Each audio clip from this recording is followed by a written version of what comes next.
Ένα αδύνατο κορίτσι εμφανίστηκε από το πουθενά και πανικόβλητο ζήτησε σιωπή πριν εκείνος μπει στο δωμάτιο. Στην άλλη πλευρά της πόρτας, εγκληματίες τον περίμεναν για μια τέλεια οργανωμένη απαγωγή, αλλά χάρη σε ένα παιδί που ο κόσμος είχε ξεχάσει, ο εκατομμυριούχος ξέφυγε. Η γκρίζα άσφαλτος της λεωφόρου Κηφισίας έλαμπε από τη βροχή που είχε μόλις σταματήσει. Ο Αλέξανδρος Σταυρόπουλος κοίταξε έξω από το παράθυρο της μαύρης Μερσέντες του, παρατηρώντας πως οι σταγόνες κυλούσαν αργά στο γυαλί. Ήταν μια συνηθισμένη ανοιξιάτικη μέρα στην Αθήνα, αλλά για τον Αλέξανδρο τίποτα δεν ήταν συνηθισμένο εκείνο το απόγευμα. «Στο σπίτι, Γιώργο», είπε στον οδηγό του, αφού έκλεισε απότομα το τηλέφωνό του. «Ακύρωσα τη συνάντηση». Ο οδηγός τον κοίταξε με έκπληξη μέσα από τον καθρέφτη. Ο Αλέξανδρος Σταυρόπουλος, ο μεγιστάνας της ναυτιλίας, ο άνθρωπος που είχε χτίσει μια αυτοκρατορία από το μηδέν, σπάνια άλλαζε το πρόγραμμά του και ακόμα πιο σπάνια ακύρωνε συναντήσεις με σημαντικούς επενδυτές. «Είστε καλά, κύριε?» ρώτησε ο Γιώργος, αλλάζοντας πορεία προς την περιοχή της Κηφισιάς. «Απλώς κουρασμένος, Γιώργο. Μερικές φορές πρέπει να ακούς το ένστικτό σου». Ο Αλέξανδρος έκλεισε τα μάτια του για λίγο. Στα 58 του χρόνια είχε καταφέρει να χτίσει τη μεγαλύτερη ναυτιλιακή εταιρεία της Ελλάδας. Τα πλοία του διέσχιζαν όλες τις θάλασσες του κόσμου, μεταφέροντας εμπορεύματα και πλούτο. Η περιουσία του ήταν αμύθιτη, όπως και η επιρροή του. Όμως, παρά την επιτυχία του, ο Αλέξανδρος ένιωθε μια παράξενη κενότητα μέσα του. Η απόφασή του να επιστρέψει νωρίτερα στο σπίτι δεν ήταν προγραμματισμένη. Είχε μια σημαντική συνάντηση με Κινέζους επενδυτές, που ενδιαφέρονταν να συνεργαστούν στην επέκταση του στόλου του στην Ασία. Μια συμφωνία εκατομμυρίων. Αλλά καθώς κοιτούσε τα συμβόλαια στο γραφείο του νωρίτερα, ένα περίεργο συναίσθημα τον κυρίεψε. Ένα προαίσθημα ίσως. Δεν μπορούσε να το εξηγήσει, αλλά ένιωθε ότι έπρεπε να φύγει, να επιστρέψει στο σπίτι.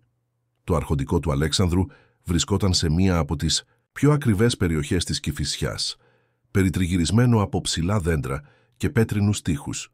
Ήταν ένα επιβλητικό κτίριο νεοκλασικής αρχιτεκτονικής, με μεγάλες κολόνες και μαρμάρινα σκαλοπάτια.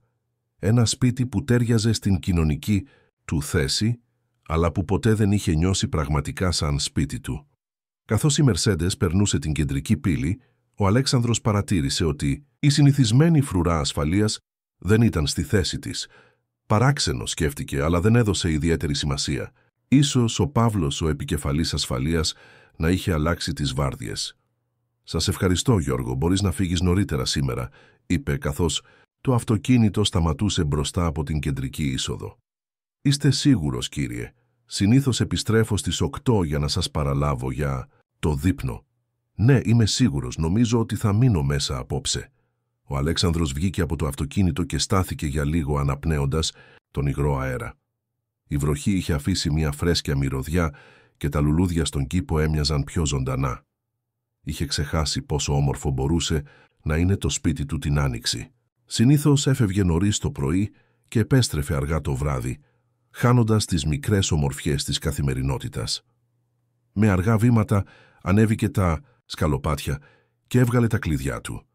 Συνήθως η οικονόμος, η κυρία Ελένη, άνοιγε την πόρτα πριν καν χτυπήσει, αλλά σήμερα δεν υπήρχε κανείς για να τον υποδεχτεί. Περίεργο, σκέφτηκε ξανά. Ίσως όλοι περίμεναν ότι θα επέστρεφε στις 8 όπως συνήθιζε. Μόλις άνοιξε την πόρτα και μπήκε στο ευρύχωρο χολ, ένα άλλο περίεργο συναίσθημα τον κυρίεψε. Μια αίσθηση ότι κάτι δεν πήγαινε καλά. Το σπίτι ήταν αφύσικα ήσυχο. Κανένας ήχος από την κουζίνα, όπου η κυρία Ελένη συνήθως ετοίμαζε το δείπνο. Κανένας ήχος από τους βοηθούς που καθάριζαν ή τακτοποιούσαν τα δωμάτια. «Κυρία Ελένη», φώναξε, αλλά δεν πήρε απάντηση. Ο Αλέξανδρος προχώρησε προς το γραφείο του, αφήνοντας τον χαρτοφύλακά του στο τραπέζι του χολ. Ήταν τότε που άκουσε έναν ελαφρύ θόρυβο, σαν το τρίξιμο του ξύλινου πατώματος. Γύρισε απότομα αναμένοντας να δει κάποιον από το προσωπικό, αλλά αυτό που αντίκρισε τον άφησε άφωνο. Μια μικρή κοπέλα, όχι μεγαλύτερη από 7 ή 8 ετών, στεκόταν μερικά μέτρα μακριά του. Φορούσε απλά ρούχα φθαρμένα και λίγο μεγάλα για το μέγεθός της. Τα μαύρα της μαλλιά ήταν μαζεμένα σε μια πρόχειρη αλογοουρά και τα μεγάλα καστανά της μάτια τον κοιτούσαν με έντονο φόβο. Έτρεμε ελαφρά και τα χέρια της ήταν σφιγμένα σε γροθιές. «Ποια είσαι εσύ?» ρώτησε ο Αλέξανδρος, προσπαθώντας να μην ακουστεί απειλητικός. «Πώς μπήκες εδώ μέσα?»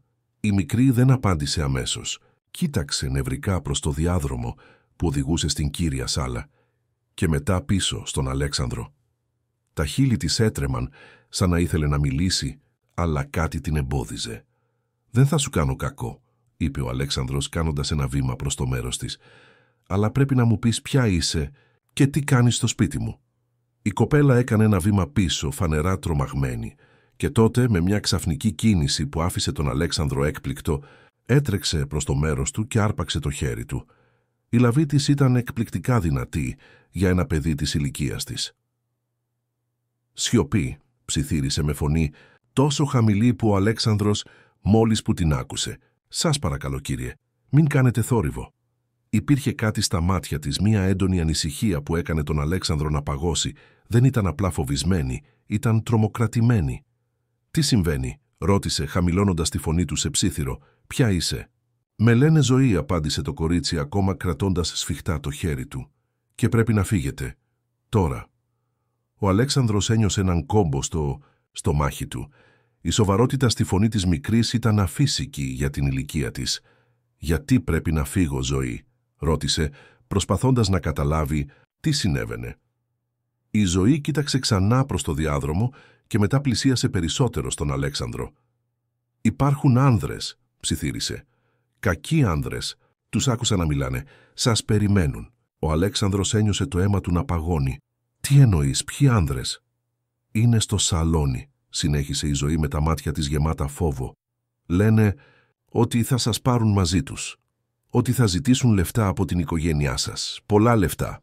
Ο Αλέξανδρος προσπάθησε να συγκρατήσει τον πανικό που άρχισε να νιώθει. Απαγωγή. Ήταν δυνατόν? Είχε πάντα φοβηθεί κάτι τέτοιο, λόγω της περιουσίας του, αλλά είχε πάρει όλα τα απαραίτητα μέτρα ασφαλείας. Πώς ήταν δυνατόν κάποιοι να έχουν μπει στο σπίτι του? «Πώς ξέρεις αυτά τα πράγματα, Ζωή?» ρώτησε, προσπαθώντας να διατηρήσει την ψυχραιμία του. «Και πώς βρέθηκες εσύ εδώ?» Η Ζωή κοίταξε κάτω, σαν να ντρεπόταν. «Έρχομαι μερικές φορές», παραδέχτηκε. «Η κυρία Ελένη μου δίνει φαγητό από την πίσω πόρτα και μερικές φορές με αφήνει να πληθώ στο μπάνιο της κουζίνας». Σταμάτησε, σαν να προσπαθούσε να βρει τις σωστές λέξεις. «Σήμερα όταν ήρθα, είδα αυτούς τους άνδρες να μπαίνουν από την πλαϊνή πόρτα. Δεν έμοιαζαν καλοί, κρύφτηκα και τους άκουσα να μιλάνε». Ο Αλέξανδρος ένιωσε ένα μείγμα συναισθημάτων. Έκπληξη που η οικονόμος του επέτρεπε σε ένα άγνωστο παιδί να μπαίνει στο σπίτι του, αλλά και μια παράξενη ευγνωμοσύνη προς αυτό το μικρό κορίτσι που τώρα μπορεί να του έσωζε τη ζωή. «Πού είναι η κυρία Ελένη τώρα?» «Και οι άλλοι?» ρώτησε ανησυχώντας για το προσωπικό του. «Τους έστειλαν στο υπόγειο», απάντησε η Ζωή. «Ένας από τους άνδρες είπε ότι θα τους κρατήσουν εκεί μέχρι να τελειώσουν». Ο Αλέξανδρος ένιωσε την καρδιά του να χτυπά γρήγορα. Έπρεπε να δράσει γρήγορα. Αν η Ζωή έλεγε την αλήθεια, βρισκόταν σε άμεσο κίνδυνο. «Πώς είναι?» Ζωή ρώτησε, προσπαθώντας να συγκεντρώσει όσες περισσότερες πληροφορίες μπορούσε. «3», απάντησε η Ζωή. «Ο ένας είναι ψηλός με μαύρα ρούχα. Ο άλλος είναι πιο κοντός και φοράει γυαλιά. Και ο τρίτος έχει ένα μεγάλο σημάδι στο πρόσωπό του». Ο Αλέξανδρος κοίταξε γύρω του προσπαθώντας να σκεφτεί. Το τηλέφωνο του ήταν ακόμα στην τσέπη του. Θα μπορούσε να καλέσει την αστυνομία, αλλά αν οι άνδρες άκουγαν τη συνομιλία, μπορεί να αντιδρούσαν βία. Χρειαζόταν ένα σχέδιο. «Ζωή», είπε, σφίγγοντας ελαφρά το χέρι της, μικρής. «Πρέπει να βγούμε από εδώ, μπορείς να με βοηθήσεις». Η Ζωή έγνεψε καταφατικά με μια αποφασιστικότητα που δεν τέριαζε στην ηλικία της. «Υπάρχει μια πόρτα στην κουζίνα», είπε. «Οδηγεί στον κήπο, κανείς δεν την προσέχει». Ο Αλέξανδρος ένιωσε μια ακτίνα ελπίδας. Ίσως να μπορούσαν να διαφύγουν χωρίς να τους αντιληφθούν. «Οδήγησέ με», είπε, και η Ζωή άρχισε να τον τραβά προς την αντίθετη κατεύθυνση από το σαλόνι. Με αθόρυβα βήματα, ο Αλέξανδρος ακολούθησε τη Ζωή μέσα από τους διαδρόμους του μεγάλου αρχοντικού. Η μικρή κινούνταν με μια περίεργη σιγουριά, σαν να γνώριζε το σπίτι καλύτερα από τον ίδιο τον ιδιοκτήτη του. Προχωρούσαν προσεκτικά, αποφεύγοντας τα σημεία όπου το ξύλινο πάτωμα έτριζε, κρατώντας την αναπνοή τους κάθε φορά που περνούσαν από κλειστές πόρτες. «Πώς ξέρεις τόσο καλά το σπίτι μου?» ψιθύρισε ο Αλέξανδρος, καθώς η Ζωή τον οδηγούσε μέσα από ένα στενό διάδρομο που οδηγούσε στις βοηθητικές εγκαταστάσεις. «Έρχομαι συχνά», απάντησε χαμηλόφωνα η Ζωή χωρίς να σταματήσει. «Η κυρία Ελένη με αφήνει να την βοηθάω μερικές φορές. Καθαρίζω, πλένω πιάτα, μου δίνει φαγητό και μερικές φορές ρούχα». Ο Αλέξανδρος ένιωσε ένα κύμα ενοχής. Πόσο λίγα γνώριζε για το τι συνέβαινε στο ίδιο του το σπίτι. Ποτέ δεν είχε παρατηρήσει αυτό το μικρό κορίτσι. Ποτέ δεν είχε ρωτήσει την κυρία Ελένη για τις φιλανθρωπίες της. Ήταν τόσο απορροφημένος από τη δουλειά του, τόσο αποστασιοποιημένος από την καθημερινή ζωή. Ξαφνικά η Ζωή σταμάτησε και του έκανε νόημα να κάνει το ίδιο. Είχαν φτάσει σε ένα σημείο όπου ο διάδρομος διασταυρωνόταν με έναν άλλο που οδηγούσε στο σαλόνι. Από εκεί μπορούσαν να ακούσουν χαμηλές ανδρικές φωνές. Ο Αλέξανδρος ένιωσε την καρδιά του να χτυπά δυνατά στο στήθος του. «Μείνετε εδώ», ψιθύρισε η Ζωή και, πριν προλάβει ο Αλέξανδρος να διαμαρτυρηθεί, γλίστρισε μπροστά κινούμενη σαν σκιά. Έφτασε στην άκρη του διαδρόμου και έσκυψε, κρυμμένη πίσω από ένα μεγάλο βάζο. Από εκεί μπορούσε να δει μέσα στο σαλόνι χωρίς να την αντιληφθούν. Ο Αλέξανδρος κράτησε την αναπνοή του, παρακολουθώντας τη μικρή. Ήταν θαραλέα, πολύ περισσότερο από ό,τι θα περίμενε κανείς από ένα παιδί της ηλικίας της. Μετά από λίγα δευτερόλεπτα η Ζωή επέστρεψε δίπλα του, κινούμενη με την ίδια αθόρυβη ευκινησία. «Είναι ακόμα εκεί», είπε. «Μιλάνε για σας. Λένε ότι θα έρθετε στις 8, όπως πάντα». «Άκουσες τίποτα άλλο?» ρώτησε ο Αλέξανδρος. Η Ζωή έγνεψε καταφατικά. «Λένε ότι θα σας πάρουν σε ένα σπίτι έξω από την πόλη, κάπου κοντά στη θάλασσα, και ότι θα ζητήσουν πολλά εκατομμύρια». Ο Αλέξανδρος προσπάθησε να διατηρήσει την ψυχραιμία του. «Πρέπει να φτάσουμε στην κουζίνα», είπε. «Από εκεί μπορούμε να βγούμε στον κήπο και να καλέσουμε βοήθεια». Η Ζωή έγνεψε ξανά και συνέχισε να τον οδηγεί μέσα από το λαβύρινθο των διαδρόμων. Ο Αλέξανδρος αναρωτήθηκε πόσες φορές αυτό το μικρό κορίτσι είχε περιπλανηθεί στο σπίτι του, αόρατο και αθόρυβο, ενώ εκείνος ήταν απορροφημένος στο γραφείο του ή απουσίαζε σε επαγγελματικά ταξίδια. Καθώς πλησίαζαν την κουζίνα, ο Αλέξανδρος άκουσε ένα απότομο θόρυβο από το σαλόνι. Οι άνδρες ακούγονταν σαν να είχαν σηκωθεί, σαν να κινούνταν. Η Ζωή τον τράβηξε γρήγορα πίσω από μια πόρτα και οι δύο τους κρύφτηκαν σε ένα μικρό δωμάτιο γεμάτο με είδη καθαρισμού και λινά. «Πρέπει να ελέγξουμε τις εισόδους ξανά», ακούστηκε μια βαριά αντρική φωνή από το διάδρομο. «Δεν θέλω εκπλήξεις όταν φτάσει ο Σταυρόπουλος». «Νομίζεις ότι υποψιάζεται κάτι?» ρώτησε μια δεύτερη φωνή πιο ψηλή και νευρική. «Αποκλείεται. Απενεργοποιήσαμε το σύστημα ασφαλείας και κλειδώσαμε το προσωπικό στο υπόγειο. Δεν υπάρχει τρόπος να μας εντοπίσει κανείς. Θα τον περιμένουμε εδώ και μόλις μπει από την πόρτα θα τον αρπάξουμε. Απλό και καθαρό». Ο Αλέξανδρος ένιωσε ένα ρίγος να διαπερνά τη σπονδυλική του στήλη.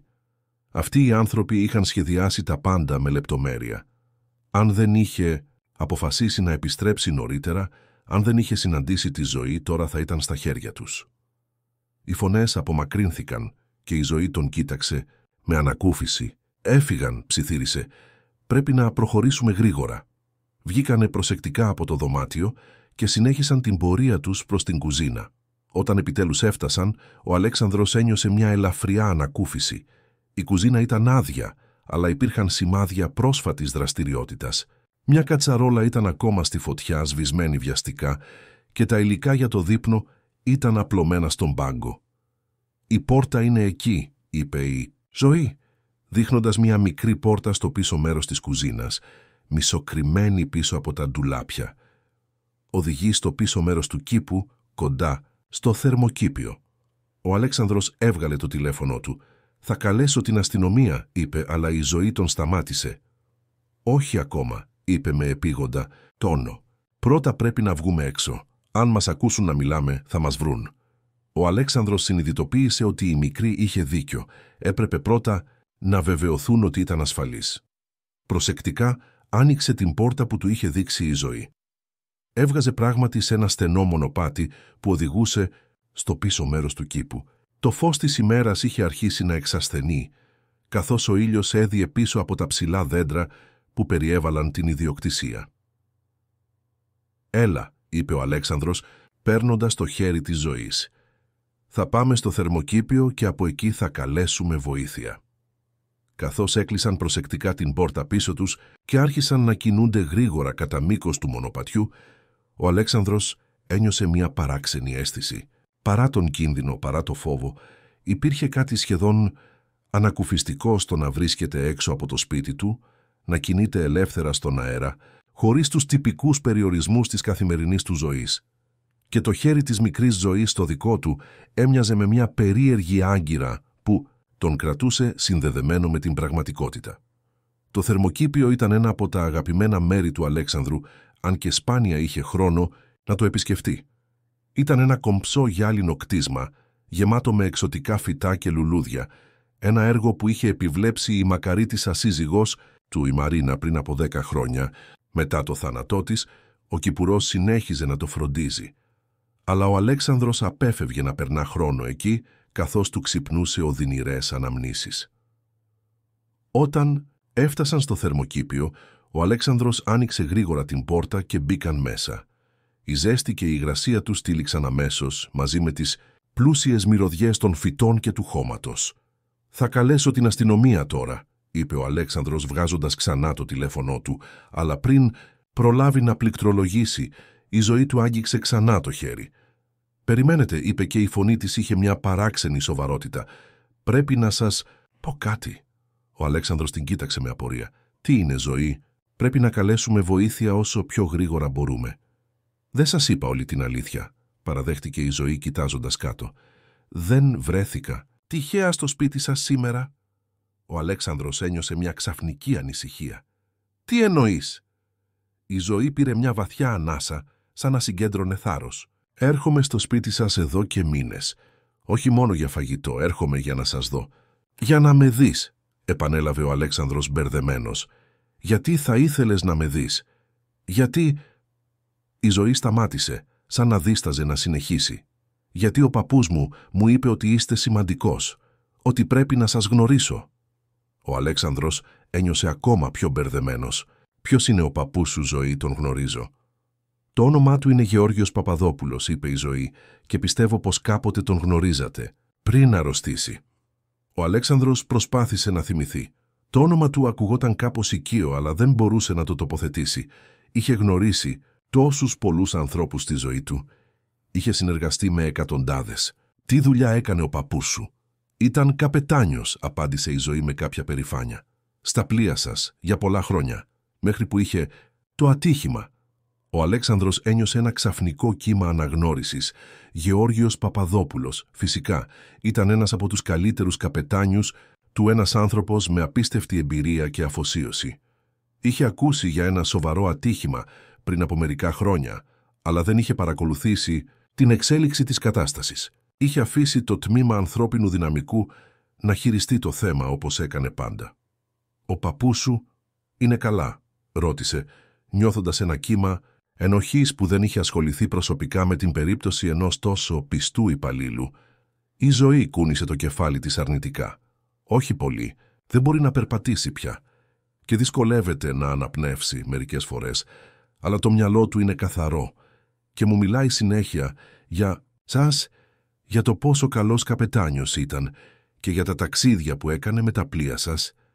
Ο Αλέξανδρος ένιωσε έναν κόμπο στο λαιμό του. Όλα αυτά τα χρόνια είχε αντιμετωπίσει τους υπαλλήλους του ως απλά γρανάζια σε μια μεγάλη μηχανή. Ποτέ δεν είχε σκεφτεί τις ζωές τους, τις οικογένειές τους, τις ιστορίες τους. «Και η μητέρα σου, ο πατέρας σου?» ρώτησε, προσπαθώντας να καταλάβει την κατάσταση της Ζωής. «Η μαμά έφυγε όταν ήμουν μωρό», είπε η Ζωή με μια απλότητα που έκρυβε το βάθος του πόνου. «Και ο μπαμπάς δεν ξέρω πού είναι. Έφυγε πέρυσι, είπε ότι θα γυρίσει, αλλά δεν τον έχουμε δει από τότε». Ο Αλέξανδρος ένιωσε την καρδιά του να σφίγγεται. Αυτό το μικρό κορίτσι που του είχε σώσει τη ζωή ζούσε σε τέτοιες συνθήκες, εγκαταλειμμένη, φτωχή, να φροντίζει έναν άρρωστο παππού. Και παρόλα αυτά είχε το θάρρος και την καλοσύνη να τον βοηθήσει, έναν άγνωστο για αυτήν άνθρωπο, παρά τον κίνδυνο. «Ζωή», είπε γονατίζοντας για να βρίσκεται στο ύψος της. «Σε ευχαριστώ για ό,τι έκανες σήμερα, με έσωσες». Η Ζωή χαμογέλασε, ένα φωτεινό αθώο χαμόγελο που φώτισε το πρόσωπό της. Ο παππούς λέει πάντα ότι πρέπει να βοηθάμε τους άλλους, ακόμα κι αν είναι άγνωστοι, ακόμα κι αν είναι δύσκολο. Ο Αλέξανδρος ένιωσε κάτι να αλλάζει μέσα του. Μια ραγισμένη πόρτα, που για χρόνια είχε κρατήσει κλειστή, άρχισε να ανοίγει. Συναισθήματα που είχε καταπιέσει, μνήμες που είχε θάψει, άρχισαν να αναδύονται. Αλλά δεν υπήρχε χρόνος για αυτά τώρα, έπρεπε να δράσουν γρήγορα. «Θα καλέσω την αστυνομία τώρα», είπε, σηκώνοντας ξανά το τηλέφωνο του. «Και μετά, Ζωή, σου υπόσχομαι ότι θα φροντίσω εσένα και τον παππού σου. Δεν θα χρειαστεί να ανησυχείς ξανά για τίποτα». Καθώς πληκτρολογούσε τον αριθμό της αστυνομίας, ο Αλέξανδρος συνειδητοποίησε ότι η ζωή του είχε ήδη αλλάξει ανεπιστρεπτή. Και όλα αυτά επειδή ένα μικρό κορίτσι είχε αποφασίσει να τον βοηθήσει παρά τον φόβο και τον κίνδυνο. «Αστυνομία, παρακαλώ», είπε, όταν απάντησαν στην κλήση του. «Ονομάζομαι Αλέξανδρος Σταυρόπουλος. Υπάρχει μια απόπειρα απαγωγής στο σπίτι μου. 3 άνδρες έχουν εισβάλει και κρατούν το προσωπικό μου αιχμάλωτο». Καθώς έδινε τις λεπτομέρειες στον αστυνομικό, ο Αλέξανδρος κρατούσε σφιχτά το χέρι της Ζωής. Για πρώτη φορά, μετά από πολύ καιρό, δεν ένιωθε μόνος. Και αυτή η αίσθηση ήταν τόσο ξένη, τόσο απροσδόκητη που σχεδόν τον τρόμαζε. «Η αστυνομία θα είναι εδώ σε 5 λεπτά», είπε στη Ζωή, αφού έκλεισε το τηλέφωνο. «Μας συμβούλεψαν να μείνουμε εδώ κρυμμένοι μέχρι να φτάσουν».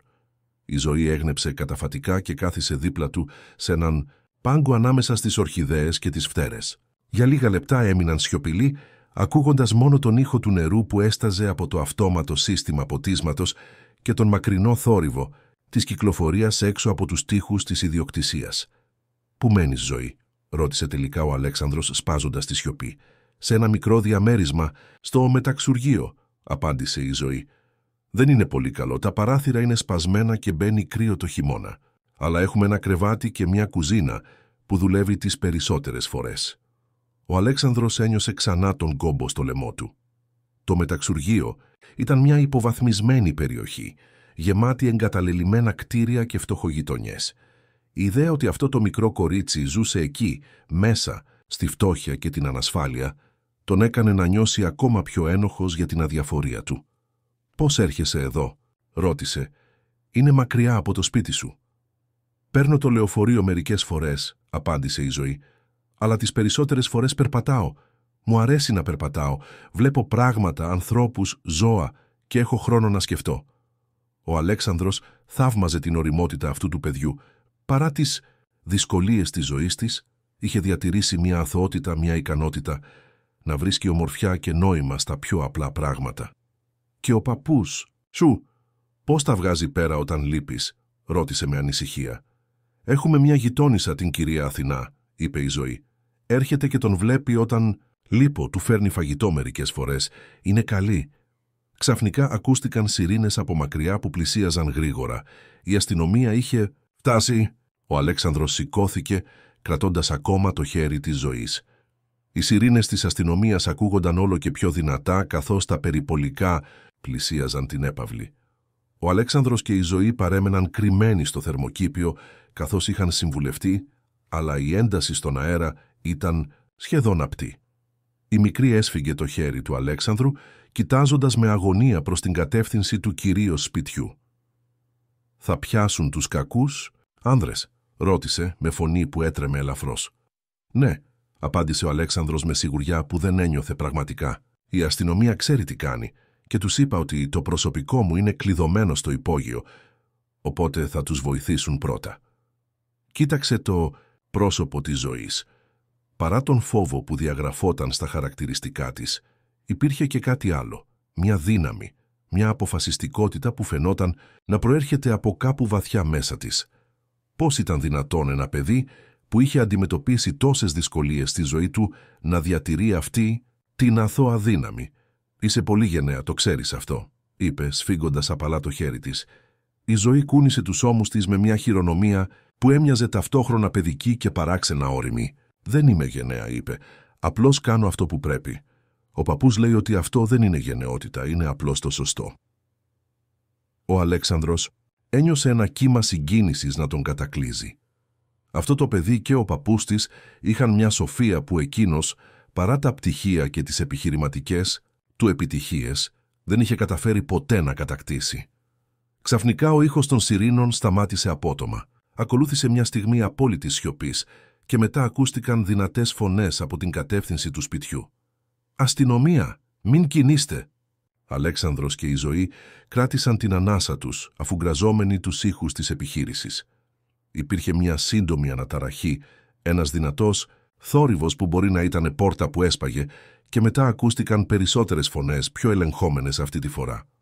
«Περίμενε εδώ», είπε ο Αλέξανδρος στη Ζωή, καθώς σηκώθηκε και πλησίασε προσεκτικά την πόρτα του θερμοκηπίου. Κοιτάζοντας έξω, είδε αστυνομικούς να συγκεντρώνονται γύρω από την κύρια είσοδο του σπιτιού. Μερικοί είχαν μπει μέσα, ενώ άλλοι είχαν περικυκλώσει το κτίριο. Μετά από λίγα λεπτά, ένας αστυνομικός με στολή προχώρησε προς το θερμοκήπιο. Ο Αλέξανδρος άνοιξε την πόρτα και «Έκανε νόημα μας, κύριε Σταυρόπουλε», ρώτησε ο αστυνομικός πλησιάζοντας γρήγορα. «Είστε καλά, υπάρχει κάποιος τραυματισμός?»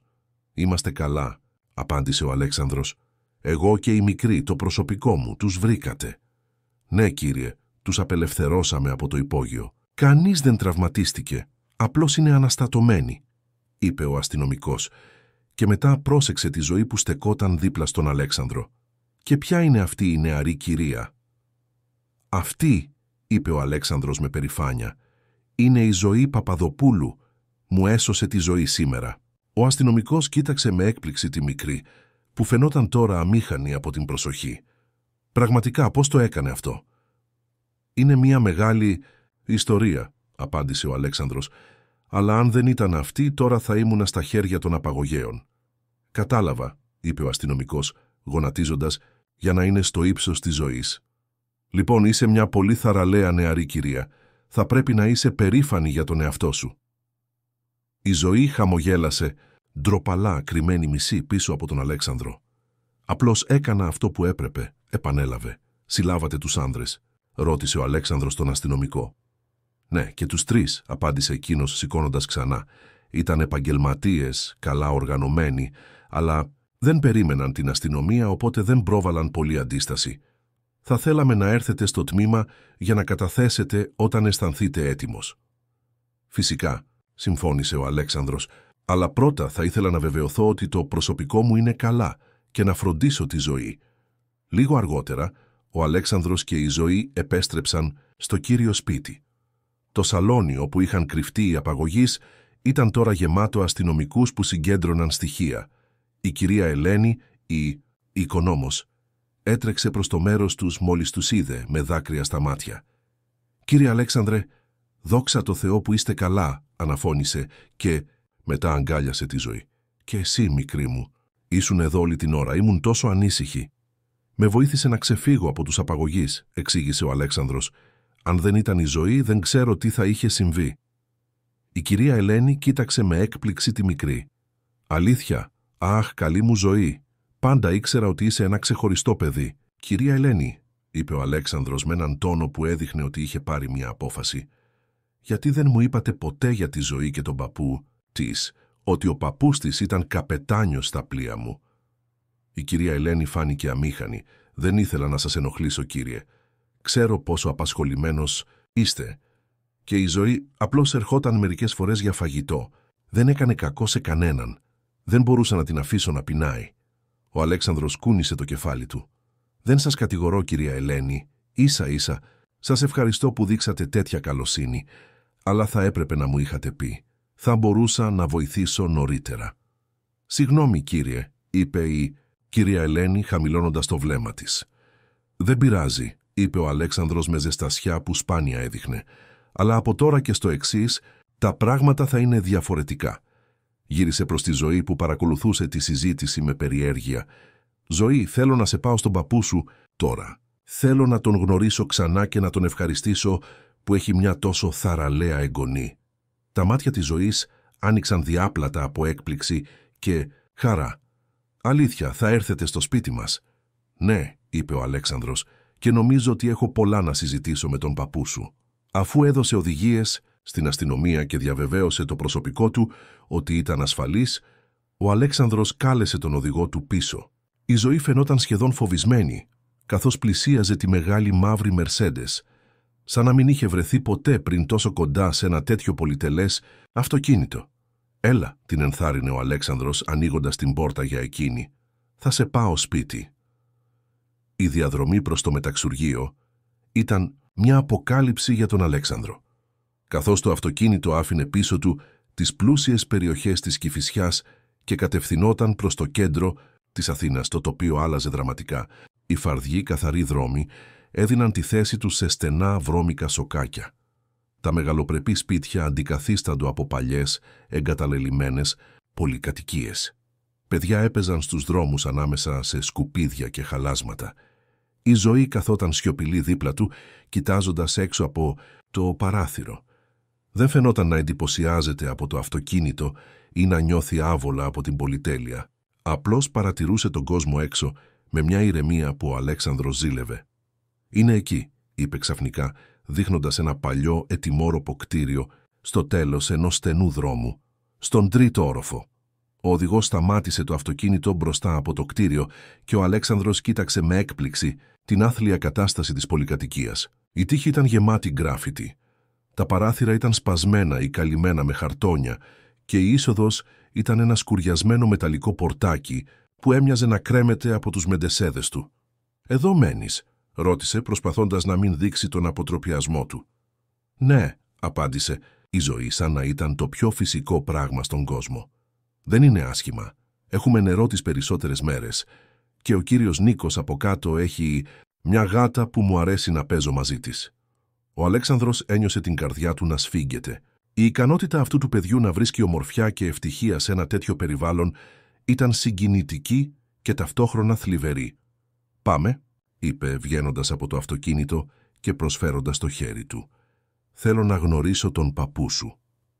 Ανέβηκαν τα σκαλιά της πολυκατοικίας που μύριζε υγρασία και αποχέτευση. Δεν υπήρχε ασανσέρ και ο Αλέξανδρος συνειδητοποίησε με φρίκη ότι η ζωή και ο άρρωστος παππούς της έπρεπε να ανεβαίνουν αυτά τα σκαλιά κάθε μέρα. Στον τρίτο όροφο, η ζωή τον οδήγησε σε μια μικρή πόρτα στο τέλος του διαδρόμου. Έβγαλε ένα κλειδί από την τσέπη της και ξεκλείδωσε, φωνάζοντας καθώς έμπαινε «Παππού, γύρισα» και έφερα έναν επισκέπτη. Το διαμέρισμα ήταν μικροσκοπικό, αποτελούμενο από ένα δωμάτιο που λειτουργούσε ως σαλόνι, κουζίνα και υπνοδωμάτιο και ένα μικρό μπάνιο. Παρά τη φτωχική κατάσταση, ήταν καθαρό και τακτοποιημένο. Υπήρχαν μερικά βιβλία στιβαγμένα σε μια γωνιά, κάποιες παιδικές ζωγραφιές στους τοίχους και μια μικρή τηλεόραση που έμοιαζε να έχει δει καλύτερες μέρες. Σε ένα κρεβάτι κοντά στο παράθυρο καθόταν ένας ηλικιωμένος άνδρας. Είχε λευκά μαλλιά και γένια και το πρόσωπό του, αν και ρητιδιασμένο και κουρασμένο, είχε μια αξιοπρέπεια που ο Αλέξανδρος αναγνώρισε αμέσως. Τα μάτια του ίδιου έντονου καστανού χρώματος με της ζωής άνοιξαν διάπλατα όταν είδε τον επισκέπτη. «Κύριε Σταυρόπουλε», είπε με μια φωνή που παρά την έκπληξη διατηρούσε μια βαθιά βαριά χρειά που ο Αλέξανδρος θυμόταν αμυδρά. Τι κάνετε εδώ?» «Γεώργιε», είπε ο Αλέξανδρος πλησιάζοντας το κρεβάτι και προσφέροντας το χέρι του. Πέρασε πολύς καιρός. Ο Γεώργιος Παπαδόπουλος έμεινε για μια στιγμή ακίνητος, σαν να μην μπορούσε να πιστέψει αυτό που έβλεπε. Μετά, αργά, σήκωσε το χέρι του και έσφιξε το χέρι του Αλέξανδρου. Η λαβή του ήταν ακόμα δυνατή παρά την ασθένειά του. «Πάρα πολύς καιρός, κύριε», είπε τελικά, «αλλά δεν καταλαβαίνω πώς...» «Η εγγονή σου», είπε ο Αλέξανδρος κοιτάζοντας τη ζωή που στεκόταν τώρα δίπλα στον παππού της, «μου έσωσε τη ζωή σήμερα». Ο Γιώργος γύρισε προς τη ζωή με έκπληξη. «Τι έκανες, μικρή μου?» Η ζωή άρχισε να εξηγεί, με τον ενθουσιασμό ενός παιδιού που διηγείται μια περιπέτεια, πώς είχε ανακαλύψει τους απαγωγείς στο σπίτι του Αλέξανδρου, πώς τον είχε προειδοποιήσει και πώς είχαν ξεφύγει μαζί. Ο Γεώργιος άκουγε με προσοχή, τα μάτια του να εναλλάσσονται μεταξύ της εγγονής του και του πρώην εργοδότη του. «Η ζωή μου είπε ότι της μιλούσες για μένα», είπε ο Αλέξανδρος όταν η μικρή τελείωσε την ιστορία της, «ότι της έλεγες ιστορίες για τα πλοία». Ο Γεώργιος έγνεψε καταφατικά. «Ήταν οι καλύτερες μέρες της ζωής μου, κύριε Σταυρόπουλε. 25 χρόνια στα πλοία σας, από απλός ναύτης έως καπετάνιος. Ήθελα η ζωή να ξέρει για αυτή τη ζωή, να καταλάβει ότι υπάρχει ένας κόσμος έξω από αυτή τη γειτονιά. «Και γι' αυτό την έστελνε στο σπίτι μου?» ρώτησε ο Αλέξανδρος. Ο Γεώργιος φάνηκε να αισθάνεται άβολα. «Δεν την έστελνα ακριβώς, της είπα πού ήταν το σπίτι σας, της μίλησα για σας. Αλλά ήταν δική της ιδέα να πάει. Είναι περίεργο παιδί η ζωή μου. Θέλει να βλέπει να μαθαίνει. Όταν μου είπε ότι η οικονόμος σας της έδινε φαγητό μερικές φορές, σκέφτηκα ότι ίσως ήταν καλύτερα έτσι. Της έδινε μια διέξοδο από όλο αυτό. Έκανε μια χειρονομία που περιλάμβανε το φτωχικό διαμέρισμα. «Καταλαβαίνω», είπε ο Αλέξανδρος, και πραγματικά καταλάβαινε. Η ζωή, παρά τη φτώχεια της, είχε μια περιέργεια για τον κόσμο, μια δίψα για ζωή που ο ίδιος είχε χάσει προπολού. «Αλλά, Γεώργιε, θα έπρεπε να με είχες αναζητήσει μετά το ατύχημα. Θα μπορούσα να βοηθήσω». Ο Γεώργιος κούνησε το κεφάλι του. «Δεν ήθελα ελεημοσύνη, κύριε. Είχα την περηφάνεια μου και ξέρω πόσο απασχολημένος είστε. Δεν ήθελα να γίνω βάρος». «Δεν θα ήσουν βάρος», είπε ο Αλέξανδρος με έμφαση. «Ήσουν ένας από τους καλύτερους ανθρώπους μου και η εταιρεία με εγώ προσωπικά έχω μια ευθύνη απέναντί σου». «Δεν μου χρωστάτε τίποτα, κύριε Σταυρόπουλε», είπε ο Γεώργιος με αξιοπρέπεια. «Έκανα τη δουλειά μου και πληρωνόμουν για αυτή». Ο Αλέξανδρος κούνησε το κεφάλι του. «Όχι, Γεώργιε, σου χρωστάω πολλά περισσότερα από όσα νομίζεις και σήμερα χρωστάω στην εγγονή σου τη ζωή μου». Γύρισε προς τη Ζωή που παρακολουθούσε τη συζήτηση με προσοχή. «Ζωή, θα μπορούσες να μου φέρεις ένα ποτήρι νερό, διψάω μετά από όλα αυτά». Η Ζωή έγνεψε με ενθουσιασμό και έτρεξε προς τη μικρή κουζίνα. Μόλις απομακρύνθηκε, ο Αλέξανδρος στράφηκε ξανά προς τον Γεώργιο. «Θέλω να σε βοηθήσω, Γεώργιε», είπε χαμηλόφωνα. «Εσένα και τη Ζωή. Και δεν είναι ελεημοσύνη, είναι το σωστό. Αυτό που θα έπρεπε να είχα κάνει από την αρχή». Ο Γεώργιος κοίταξε τον παλιό του εργοδότη με προσοχή. «Τι προτείνετε, κύριε?» «Πρώτα απ' όλα, θέλω να σε μεταφέρω σε ένα καλό νοσοκομείο για εξετάσεις», είπε ο Αλέξανδρος. «Να δούμε την κατάστασή σου, τι μπορεί να γίνει. Μετά θέλω να σας βρω ένα καλύτερο μέρος για να μείνετε. Ένα σπίτι όπου η Ζωή θα μπορεί να έχει το δικό της δωμάτιο, να παίζει, να μελετά και θέλω να φροντίσω για την εκπαίδευσή της». Ο Γεώργιος έμεινε σιωπηλός για μια στιγμή, φανερά συγκινημένος. «Είναι πολλά αυτά που προσφέρετε, κύριε Σταυρόπουλε». «Όχι αρκετά», είπε ο Αλέξανδρος. «Όχι μετά από αυτό που έκανε η Ζωή για μένα. Και Γιώργιε, σε παρακαλώ, κάλεσέ με Αλέξανδρο. Δεν είμαι πια ο εργοδότης σου. Ελπίζω να είμαι φίλος σου». Η Ζωή επέστρεψε με ένα ποτήρι νερό που ο Αλέξανδρος δέχτηκε με ευγνωμοσύνη. Καθώς έπινε, παρατήρησε τα μάτια της γεμάτα περιέργεια και ζωντάνια. Αυτό το παιδί που είχε τόσο λίγα είχε καταφέρει να διατηρήσει μια χαρά για τη ζωή που ο ίδιος με όλα του τα πλούτη είχε χάσει. «Ζωή», είπε αφού άδειασε το ποτήρι, «μίλησα με τον παππού σου για κάτι σημαντικό. Θέλω να σας βοηθήσω. Να βρείτε ένα καλύτερο σπίτι. Ο παππούς να πάρει καλή ιατρική φροντίδα και εσύ να πας σε ένα καλό σχολείο. Τι λες?» Τα μάτια της Ζωής γέμισαν με δάκρυα, αλλά το χαμόγελό της ήταν φωτεινό σαν τον ήλιο. «Αλήθεια, ο παππούς θα γίνει καλά. Θα κάνουμε ό,τι μπορούμε», υποσχέθηκε ο Αλέξανδρος, «και θα είμαστε μαζί σε αυτό το ταξίδι». Οι επόμενες μέρες κύλησαν σε έναν καταιγισμό αλλαγών. Ο Αλέξανδρος, αληθινός στην υπόσχεσή του, φρόντισε να μεταφερθεί ο Γεώργιος στην καλύτερη ιδιωτική κλινική της Αθήνας. Μια ομάδα ειδικών γιατρών ανέλαβε την περίπτωσή του, αξιολογώντας την κατάστασή του και σχεδιάζοντας ένα εντατικό πρόγραμμα αποκατάστασης. Η διάγνωση ήταν ενθαρρυντική. Παρόλο που ο Γεώργιος δεν θα περπατούσε ξανά χωρίς υποστήριξη, με την κατάλληλη θεραπεία και εξοπλισμό, η ποιότητα ζωής του θα μπορούσε να βελτιωθεί σημαντικά. Παράλληλα, ο Αλέξανδρος άρχισε να αναζητά ένα κατάλληλο σπίτι για τη Ζωή και τον παππού της.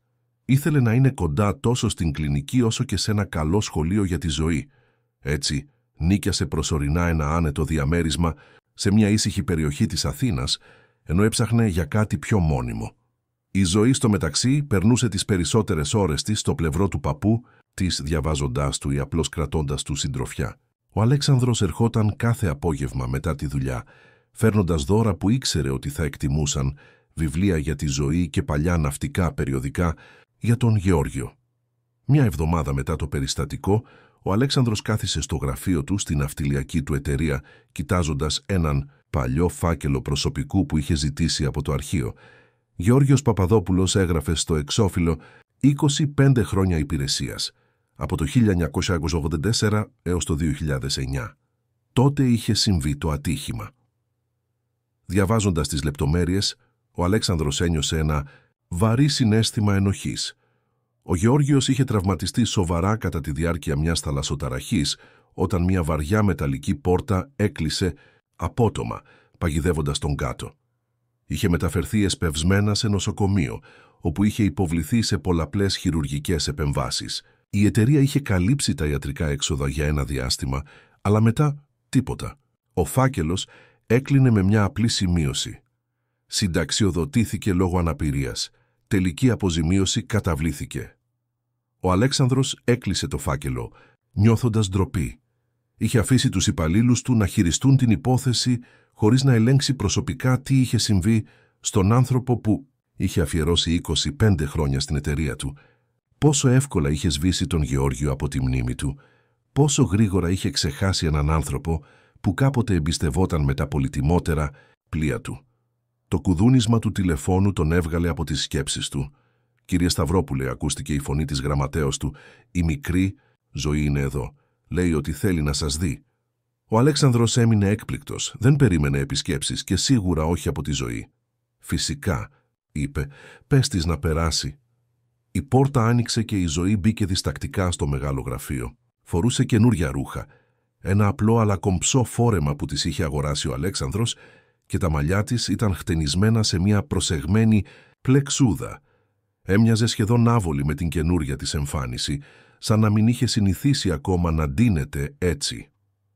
«Ζωή», είπε ο Αλέξανδρος, σηκώνοντας τα μάτια του από το φάκελο. «Τι ευχάριστη έκπληξη. Πώς ήρθες εδώ?» «Ο κύριος Γιάννης με έφερε», απάντησε η Ζωή, αναφερόμενη στον οδηγό που ο Αλέξανδρος είχε διαθέσει για τις μετακινήσεις της και του παππού της. «Είπε ότι ήταν εντάξει αν ήθελα να σας δω». «Φυσικά και είναι εντάξει», είπε ο Αλέξανδρος, γνέφοντας της να πλησιάσει. «Έλα, κάθισε. Πώς είναι ο παππούς σου σήμερα?» Η Ζωή πλησίασε και κάθισε σε μια από τις μεγάλες δερμάτινες πολυθρόνες απέναντι από το γραφείο του. «Είναι καλύτερα», είπε. «Ο γιατρός είπε ότι μπορεί να ξεκινήσει φυσιοθεραπεία την επόμενη εβδομάδα και χαμογελάει περισσότερο τώρα». «Αυτά είναι υπέροχα νέα», είπε ο Αλέξανδρος, νιώθοντας μια ζεστασιά στην καρδιά του. «Και εσύ πώς είσαι, σου αρέσει το καινούριο διαμέρισμα?» «Είναι πολύ ωραίο», είπε η Ζωή, αλλά κάτι στον τόνο της έδειχνε ότι δεν ήταν αυτός ο λόγος της επίσκεψής της. «Αλλά ήρθα να σας ρωτήσω κάτι». «Φυσικά», είπε ο Αλέξανδρος, παρατηρώντας τη σοβαρότητα στο πρόσωπό της. «Τι θέλεις να με ρωτήσεις?» Η Ζωή δίστασε, κοιτάζοντας τα χέρια της που ήταν διπλωμένα στην αγκαλιά της. «Είναι για τον μπαμπά μου», είπε τελικά. «Θέλω να μάθω αν μπορείτε να τον βρείτε». Ο Αλέξανδρος ένιωσε ένα σφίξιμο στο στομάχι του. Θυμήθηκε τα λόγια της Ζωής ότι ο πατέρας της είχε φύγει πριν από 1 χρόνο, υποσχόμενος να επιστρέψει, αλλά δεν το είχε κάνει ποτέ. «Ζωή», είπε απαλά, «δεν ξέρω αν μπορώ να σου υποσχεθώ κάτι τέτοιο, αλλά θα προσπαθήσω. Μπορείς να μου πεις περισσότερα για τον μπαμπά σου? Πώς το λένε, πού μπορεί να πήγε?» Η Ζωή σήκωσε το βλέμμα της και ο Αλέξανδρος είδε μια αποφασιστικότητα στα μάτια της που τον εξέπληξε. «Το όνομά του είναι Ανδρέας Παπαδόπουλος», είπε. «Είναι ο γιος του παππού και νομίζω ότι πήγε στα καράβια όπως ο παππούς. Πριν φύγει, είπε ότι θα ταξίδευε μακριά για να βρει δουλειά και ότι θα έστελνε χρήματα. Αλλά δεν έστειλε ποτέ τίποτα». Ο Αλέξανδρος κατένευσε προσπαθώντας να συγκρατήσει την έκπληξή του. Δεν ήξερε ότι ο Γεώργιος είχε γιο, πόσο μάλλον ότι αυτός ο γιος είχε εγκαταλείψει το παιδί του. «Έχεις καμιά φωτογραφία του?» ρώτησε. Ζωή έγνεψε καταφατικά και έβγαλε από την τσέπη της μία τσαλακωμένη φωτογραφία. Την έδωσε στον Αλέξανδρο που την πήρε προσεκτικά. Η φωτογραφία έδειχνε έναν άνδρα γύρω στα 30 με τα ίδια έντονα καστανά μάτια της Ζωής, αλλά με μια σκληρότητα στο βλέμμα που το κοριτσάκι δεν είχε. Στεκόταν δίπλα σε έναν νεότερο Γεώργιο και οι 2 άνδρες φορούσαν ναυτικές στολές. «Πότε τραβήχτηκε αυτή η φωτογραφία?» ρώτησε ο Αλέξανδρος. «Πριν από πολλά χρόνια», απάντησε η Ζωή. «Ο παππούς λέει ότι ήταν όταν ο μπαμπάς μου πρωτομπήκε στα καράβια, γύρω στα 20 του. Ήταν πριν γεννηθώ εγώ». Ο Αλέξανδρος κοίταξε πιο προσεκτικά τη φωτογραφία. Πράγματι, στο φόντο διακρινόταν η πλώρη ενός πλοίου και στο πλάι του φαινόταν μέρος του ονόματος Άντρος. Ένα από τα παλιότερα πλοία της εταιρείας του, το Αλεξάνδρος, που είχε πάρει το όνομά του από τον ιδρυτή της εταιρείας, τον παππού του. «Ο μπαμπάς σου δούλευε στα πλοία μου?» ρώτησε, αν και η απάντηση ήταν προφανής από τη φωτογραφία. «Ναι», είπε η Ζωή. «Ο παππούς λέει ότι δούλεψε για λίγα χρόνια, αλλά μετά τα παράτησε. Λέει ότι ο μπαμπάς δεν ήταν σαν αυτόν, δεν είχε την ίδια αγάπη για τη θάλασσα». Ο Αλέξανδρος επέστρεψε τη φωτογραφία στη Ζωή, παρατηρώντας πόσο προσεκτικά την έβαλε πίσω στην τσέπη της. «Θα κάνω ό,τι μπορώ για να μάθω πού βρίσκεται ο πατέρας σου, Ζωή», υποσχέθηκε. «Αλλά δεν μπορώ να σου υποσχεθώ ότι θα τον βρω ή ότι θα θέλει να επιστρέψει». «Ξέρω», είπε η Ζωή, με μια ωριμότητα που δεν τέριαζε στην ηλικία της. «Αλλά θέλω απλώς να ξέρω αν είναι καλά». Ο παππούς ανησυχεί ακόμα κι αν δεν το λέει. Ο Αλέξανδρος ένιωσε ένα κύμα θαυμασμού για αυτό το μικρό κορίτσι. Παρά την εγκατάλειψη που είχε βιώσει, εξακολουθούσε να νοιάζεται για τον πατέρα της, να ανησυχεί για την ευημερία του. «Θα ξεκινήσω τις έρευνες αμέσως», είπε. «Έχουμε επαφές σε όλα τα λιμάνια, σε όλες τις ναυτιλιακές εταιρείες. Αν εργάζεται σε πλοίο, θα το μάθουμε». Η Ζωή χαμογέλασε, ένα χαμόγελο που φώτισε ολόκληρο το πρόσωπό της. «Σας ευχαριστώ», είπε απλά. «Δεν χρειάζεται να με ευχαριστείς», απάντησε ο Αλέξανδρος. «Είναι το λιγότερο που μπορώ να κάνω μετά από όσα έκανες για μένα». Η Ζωή κούνησε το κεφάλι της. «Δεν το έκανα για να μου χρωστάτε κάτι», είπε. «Το έκανα γιατί ήταν το σωστό, όπως λέει ο παππούς». Ο Αλέξανδρος χαμογέλασε. «Ο παππούς σου είναι σοφός άνθρωπος και εσύ είσαι πολύ τυχερή που έχεις την καθοδήγησή του». «Το ξέρω», είπε η Ζωή, και για μια στιγμή φάνηκε να χάνεται στις σκέψεις της. Μετά, σαν να θυμήθηκε κάτι, σήκωσε το βλέμμα της ξανά. «Μπορώ να σας ρωτήσω κάτι ακόμα?» «Φυσικά», είπε ο Αλέξανδρος, «οτιδήποτε». «Πώς ήταν ο παππούς όταν δούλευε στα πλοία σας?» ρώτησε η Ζωή. «Ήταν καλός καπετάνιος». Ο Αλέξανδρος ένιωσε ένα κύμα νοσταλγίας. «Ήταν ένας από τους καλύτερους», είπε με ειλικρίνεια. «Ξέρεις, δεν είχα πολλή επαφή με τους καπετάνιους μου τότε. Ήμουν απασχολημένος με τη διοίκηση της εταιρείας, με τα συμβόλαια, τα οικονομικά. Αλλά ο παππούς σου είχε μια φήμη. Όλοι έλεγαν ότι ήταν ο πιο αξιόπιστος καπετάνιος του στόλου, ότι μπορούσες να του εμπιστευτείς το πιο δύσκολο φορτίο, το πιο επικίνδυνο ταξίδι. Και εκείνος θα έφερνε το πλοίο με ασφάλεια στο λιμάνι». Τα μάτια της Ζωής άστραψαν από περηφάνεια. «Αλήθεια, μου λέει ιστορίες για τα ταξίδια του, αλλά νόμιζα ότι ίσως τις έκανε να ακούγονται πιο συναρπαστικές για μένα». Ο Αλέξανδρος γέλασε. «Είμαι σίγουρος ότι τις κάνει πιο συναρπαστικές για σένα, αλλά η βάση τους είναι αληθινή. Ο παππούς σου ταξίδεψε σε όλο τον κόσμο, αντιμετώπισε καταιγίδες, πειρατές όλων των ειδών της προκλήσης και πάντα τα κατάφερνε. Μου είπε για μια φορά που το πλοίο του έπεσε σε τυφώνα κοντά στην Ιαπωνία», είπε η Ζωή με ενθουσιασμό. «Είπε ότι τα κύματα ήταν ψηλά σαν πολυκατοικίες και ότι το πλοίο έγερνε τόσο που νόμιζαν ότι θα αναποδογυρίσει. Αλλά εκείνος οδήγησε το πλοίο μέσα από την καταιγίδα και όλοι επέζησαν». Ο Αλέξανδρος έμεινε σκεπτικός για μια στιγμή. «Νομίζω ότι θυμάμαι αυτό το περιστατικό», είπε. «Πρέπει να ήταν το 2003 ή το 2004. Ο τυφώνας στο Κάτζε. Το πλοίο ήταν το Ποσέιδονας, ένα από τα μεγαλύτερα δεξαμενόπλοιά μας. Και ναι, ο παππούς σου έσωσε το πλοίο και το πλήρωμα με την εμπειρία και την ψυχραιμία του». Η Ζωή χαμογέλασε πλατιά, προφανώς ενθουσιασμένη, που η ιστορία του παππού της επιβεβαιωνόταν. «Μακάρι να μπορούσα να τον είχα δει τότε», είπε. «Πρέπει να ήταν τόσο γενναίος».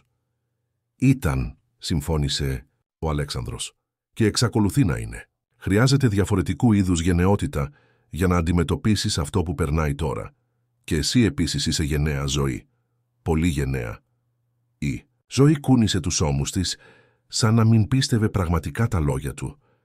«Δεν νιώθω γενναία», παραδέχτηκε. «Μερικές φορές φοβάμαι πολύ. Φοβάμαι ότι ο παππούς δεν θα γίνει καλά, ότι θα μείνω μόνη, ότι...» Σταμάτησε απότομα, σαν να φοβόταν ότι είχε πει πάρα πολλά. Ο Αλέξανδρος Ένιωσε την καρδιά του να σφίγγεται. Αυτό το μικρό κορίτσι είχε ζήσει με τόσο πολύ φόβο και αβεβαιότητα. Είχε αναλάβει ευθύνες που κανένα παιδί δεν θα έπρεπε να φέρει. «Ζωή», είπε, σηκώνοντας και πηγαίνοντας να καθίσει δίπλα της. «Θέλω να με ακούσεις προσεκτικά. Δεν θα μείνεις ποτέ μόνη, ακόμα κι αν ο παππούς σου δεν τα καταφέρει, που είμαι σίγουρος ότι θα τα καταφέρει με την κατάλληλη φροντίδα, δεν θα είσαι μόνη. Θα είμαι εδώ για σένα. Θα φροντίσω να έχεις ό,τι χρειάζεσαι. Ένα σπίτι, εκπαίδευση, ασφάλεια. Αυτό σου το υπόσχομαι». Η Ζωή τον κοίταξε με μάτια που γυάλιζαν από δάκρυα. «Γιατί?» ρώτησε απλά. «Γιατί με φροντίζετε τόσο πολύ, επειδή σας έσωσα?» Ο Αλέξανδρος σκέφτηκε την ερώτησή της για μία στιγμή. Ήταν αλήθεια ότι η πρώτη του παρόρμηση να βοηθήσει τη Ζωή και τον παππού της είχε προέλθει από ευγνωμοσύνη για τη διάσωσή του. Αλλά τώρα ήταν κάτι περισσότερο. Στην αρχή ναι, παραδέχτηκε, αλλά τώρα σε φροντίζω επειδή νοιάζομαι για σένα, Ζωή, επειδή βλέπω σε σένα κάτι ξεχωριστό. Μια καλοσύνη, μια δύναμη, μια αθωότητα που δεν θέλω να χαθεί. Και επειδή νομίζω ότι κι εγώ χρειάζομαι κάποιον να φροντίζω, κάποιον που να με κάνει να θυμάμαι τι είναι πραγματικά σημαντικό στη ζωή». Η Ζωή τον κοίταξε με περιέργεια. «Και τι είναι πραγματικά σημαντικό?» ρώτησε. Ο Αλέξανδρος χαμογέλασε. «Όχι τα χρήματα ή τα πλοία ή τα συμβόλαια ή οποιοδήποτε από τα πράγματα που με απασχολούσαν τόσα χρόνια, αλλά οι άνθρωποι, οι σχέσεις, η φροντίδα για τους άλλους, η αγάπη». Η Ζωή έμεινε σιωπηλή για μια στιγμή, σαν να επεξεργαζόταν τα λόγια του. Μετά, χωρίς προειδοποίηση, τον αγκάλιασε σφιχτά. Ο Αλέξανδρος έμεινε ακίνητος, ευνηδιασμένος από την ξαφνική εκδήλωση στοργής. Δεν θυμόταν την τελευταία φορά που κάποιος τον είχε αγκαλιάσει έτσι με τόση αθωότητα και ειλικρίνεια. Αργά άπλωσε τα χέρια του και αγκάλιασε τη Ζωή, νιώθοντας μια παράξενη υγρασία στα μάτια του. «Σας ευχαριστώ», ψιθύρισε η Ζωή, «για όλα». «Όχι, Ζωή», είπε ο Αλέξανδρος, η φωνή του λίγο τραχιά από συγκίνηση. «Εγώ σε ευχαριστώ για όλα». Έμειναν έτσι για λίγο σε μια αγκαλιά που έμοιαζε να γεφυρώνει δύο κόσμους, τον κόσμο του πλούσιου, μοναχικού επιχειρηματία και του φτωχού, εγκαταλελειμμένου κοριτσιού. Δύο κόσμους που πριν από μια εβδομάδα δεν θα μπορούσαν ποτέ να συναντηθούν. Κι όμως εδώ ήταν ενωμένοι από ένα απλό γεγονός. Η Ζωή είχε επιλέξει να βοηθήσει έναν άγνωστο, χωρίς να περιμένει τίποτα σε αντάλλαγμα. Όταν τελικά χωρίστηκαν, ο Αλέξανδρος σκούπισε διακριτικά τα μάτια του. «Λοιπόν», είπε προσπαθώντας να επανέλθει σε πιο πρακτικά θέματα, «τι λες να πάμε να δούμε τον παππού σου? Πρέπει να του πω ότι θα ξεκινήσω έρευνες για τον πατέρα σου?» Η Ζωή έγνεψε καταφατικά, το πρόσωπό της φωτεινό από χαρά. «Ναι, και ίσως μπορείτε να του πείτε κι άλλες ιστορίες από τον καιρό που ήταν καπετάνιος.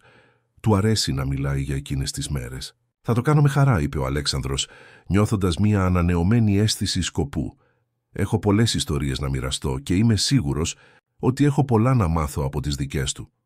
Καθώς έφευγαν από το γραφείο, ο Αλέξανδρος συνειδητοποίησε ότι για πρώτη φορά μετά από πολλά χρόνια ένιωθε πραγματικά ζωντανός. Όχι απλώς να υπάρχει, να δουλεύει, να συσσωρεύει πλούτη, αλλά να ζει, με νόημα, με σύνδεση, με σκοπό. Και όλο αυτό χάρη σε ένα μικρό κορίτσι που είχε τολμήσει να του σώσει τη ζωή. Ήταν ένα γαλήνιο κυριακάτικο απόγευμα. Ο Αλέξανδρος καθόταν στην αυλή του σπιτιού που είχε αγοράσει για τη Ζωή και το Γεώργιο, παρακολουθώντας τη μικρή να φροντίζει τα λουλούδια που είχαν φυτέψει μαζί το προηγούμενο Σαββατοκύριακο. 2 μήνες είχαν περάσει από το περιστατικό στο σχολείο και η Ζωή είχε αποκτήσει μια νέα ευχάριστη ρουτίνα. Το σπίτι ήταν μια όμορφη μονοκατοικία σε μια ήσυχη γειτονιά των βορείων προαστίων της Αθήνας. Δεν ήταν μεγάλο ή πολυτελές, αλλά ήταν ζεστό και φιλόξενο, με έναν όμορφο κήπο και ράμπες για το αναπηρικό αμαξίδιο του Γεώργιου. Ο Αλέξανδρος είχε επιλέξει προσεκτικά κάθε λεπτομέρεια, θέλοντας να δημιουργήσει έναν χώρο που θα αντανακλούσε την προσωπικότητα των νέων του φίλων και θα τους έκανε να νιώθουν άνετα. Ο Γεώργιος καθόταν δίπλα του απολαμβάνοντας τον απογευματινό ήλιο. Η υγεία του είχε βελτιωθεί σημαντικά τις τελευταίες εβδομάδες. Η εντατική φυσιοθεραπεία και η καλύτερη ιατρική φροντίδα είχαν κάνει θαύματα. Μπορούσε πλέον να κινεί το αναπηρικό του αμαξίδιο με σχετική ευκολία και είχε αρχίσει να συμμετέχει πιο ενεργά στην καθημερινή ζωή. «Είναι καλό παιδί», είπε ο Γεώργιος παρακολουθώντας τη Ζωή να σκύβει προσεκτικά πάνω από τις τριανταφυλλιές. Πάντα της άρεσαν τα λουλούδια. Ακόμα και όταν ζούσαμε σε εκείνο το άθλιο διαμέρισμα, έβρισκε τρόπο να φυτεύει μικρά φυτά σε κονσερβοκούτια στο περβάζι του παραθύρου. Ο Αλέξανδρος χαμογέλασε. «Έχει έναν τρόπο να βρίσκει ομορφιά παντού», παρατήρησε. «Είναι ένα από τα πράγματα που θαυμάζω περισσότερο σε αυτήν». Ο Γεώργιος γύρισε και τον κοίταξε, με μια σοβαρότητα στο βλέμμα του. «Αλέξανδρε», είπε χρησιμοποιώντας το μικρό του όνομα, κάτι που είχε αρχίσει να κάνει τις τελευταίες εβδομάδες, καθώς η φιλία τους βάθαινε. «Πρέπει να σε ρωτήσω κάτι». «Τι είναι, Γεώργιε?» ρώτησε ο Αλέξανδρος, αισθανόμενος μια ξαφνική ένταση στην ατμόσφαιρα. «Αυτά που κάνεις για μας, για τη Ζωή...» Ο Γεώργιος σταμάτησε, ψάχνοντας τις σωστές λέξεις. «Δεν είναι πια απλώς ευγνωμοσύνη, έτσι δεν είναι? Υπάρχει κάτι περισσότερο». Ο Αλέξανδρος κοίταξε τη Ζωή, που τώρα μιλούσε χαμηλόφωνα στα λουλούδια καθώς τα πότιζε.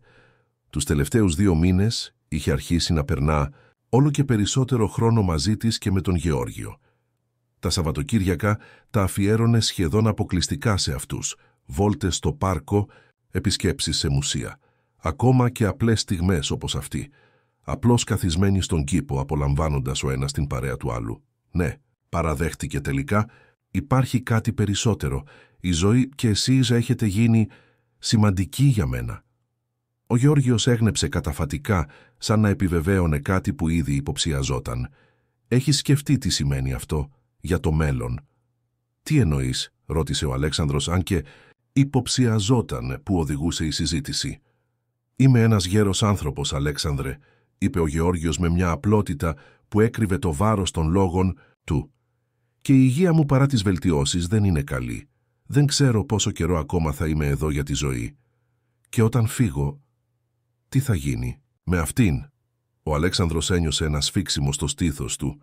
Είχε σκεφτεί αυτό το ενδεχόμενο, αλλά είχε αποφύγει να το αντιμετωπίσει ευθέως. «Γιώργε, μην μιλάς έτσι. Η υγεία σου βελτιώνεται και με τη σωστή φροντίδα...»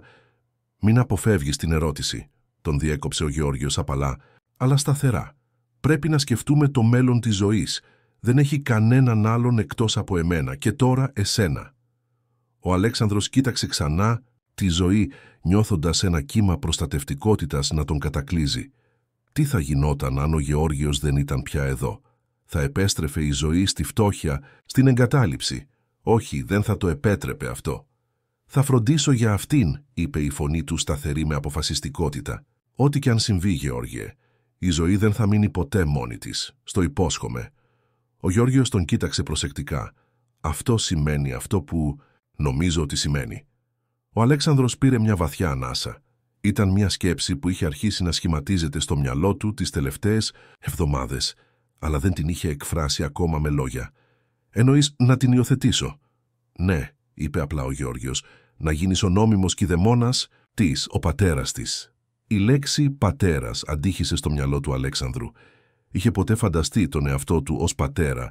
Μετά το θάνατο της Μαρίνας, είχε θάψει όλες τις ελπίδες για οικογένεια, για παιδιά. Είχε αφοσιωθεί αποκλειστικά στη δουλειά του, αφήνοντας τις προσωπικές του επιθυμίες να σβήσουν. «Αλλά τώρα έχεις σκεφτεί τον Ανδρέα?» ρώτησε. «Αν επιστρέψει...» Ο Γεώργιος κούνησε το κεφάλι του με μια έκφραση που μαρτυρούσε παλιό πόνο. «Ο Ανδρέας έχει κάνει τις επιλογές του», είπε.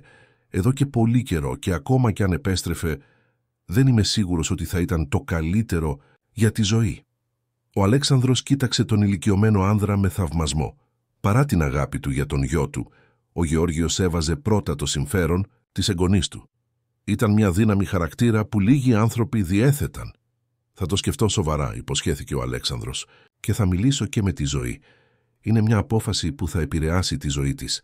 Πρέπει να έχει λόγο».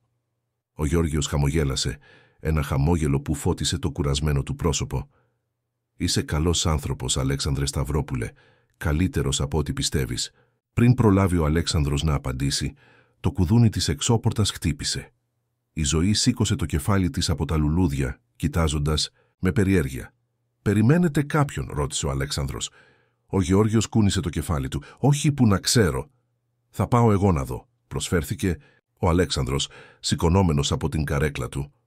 Διασχίζοντας το σπίτι έφτασε στην εξώπορτα και την άνοιξε. Στο κατόφλι στεκόταν ένας άνδρας γύρω στα 40, με μαύρα μαλλιά που άρχιζαν να γκριζάρουν στους κροτάφους και έντονα καστανά μάτια που ο Αλέξανδρος αναγνώρισε αμέσως. Ήταν τα ίδια μάτια με τη Ζωής. «Μπορώ να σας βοηθήσω?» ρώτησε, αν και ήξερε ήδη ποιος ήταν ο επισκέπτης. «Ψάχνω τον Γεώργιο Παπαδόπουλο», είπε ο άνδρας, η φωνή του τραχιά σαν από χρόνια καπνίσματος. «Μου είπαν ότι μένει εδώ».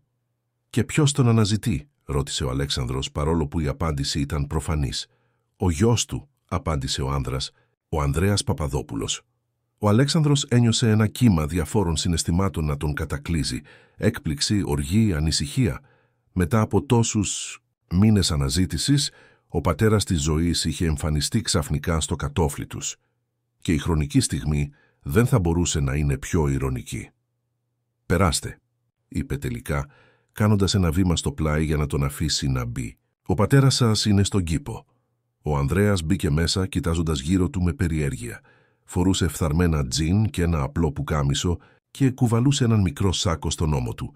Έμοιαζε κουρασμένος, σαν να είχε ταξιδέψει από μακριά. «Ωραίο σπίτι», σχολίασε, καθώς ο Αλέξανδρος τον οδηγούσε μέσα από το σαλόνι. «Δεν περίμενα ότι ο πατέρας μου θα ζούσε σε ένα τέτοιο μέρος». «Δεν το αγόρασε ο ίδιος», είπε ο Αλέξανδρος με ουδέτερο τόνο. «Είναι δώρο». Ο Ανδρέας τον κοίταξε με αυξημένο ενδιαφέρον. «Και ποιος είστε εσείς, αν επιτρέπετε?» «Το όνομά μου είναι Αλέξανδρος Σταυρόπουλος», απάντησε. «Είμαι φίλος της οικογένειας». Τα μάτια του Ανδρέα άνοιξαν διάπλατα με αναγνώριση.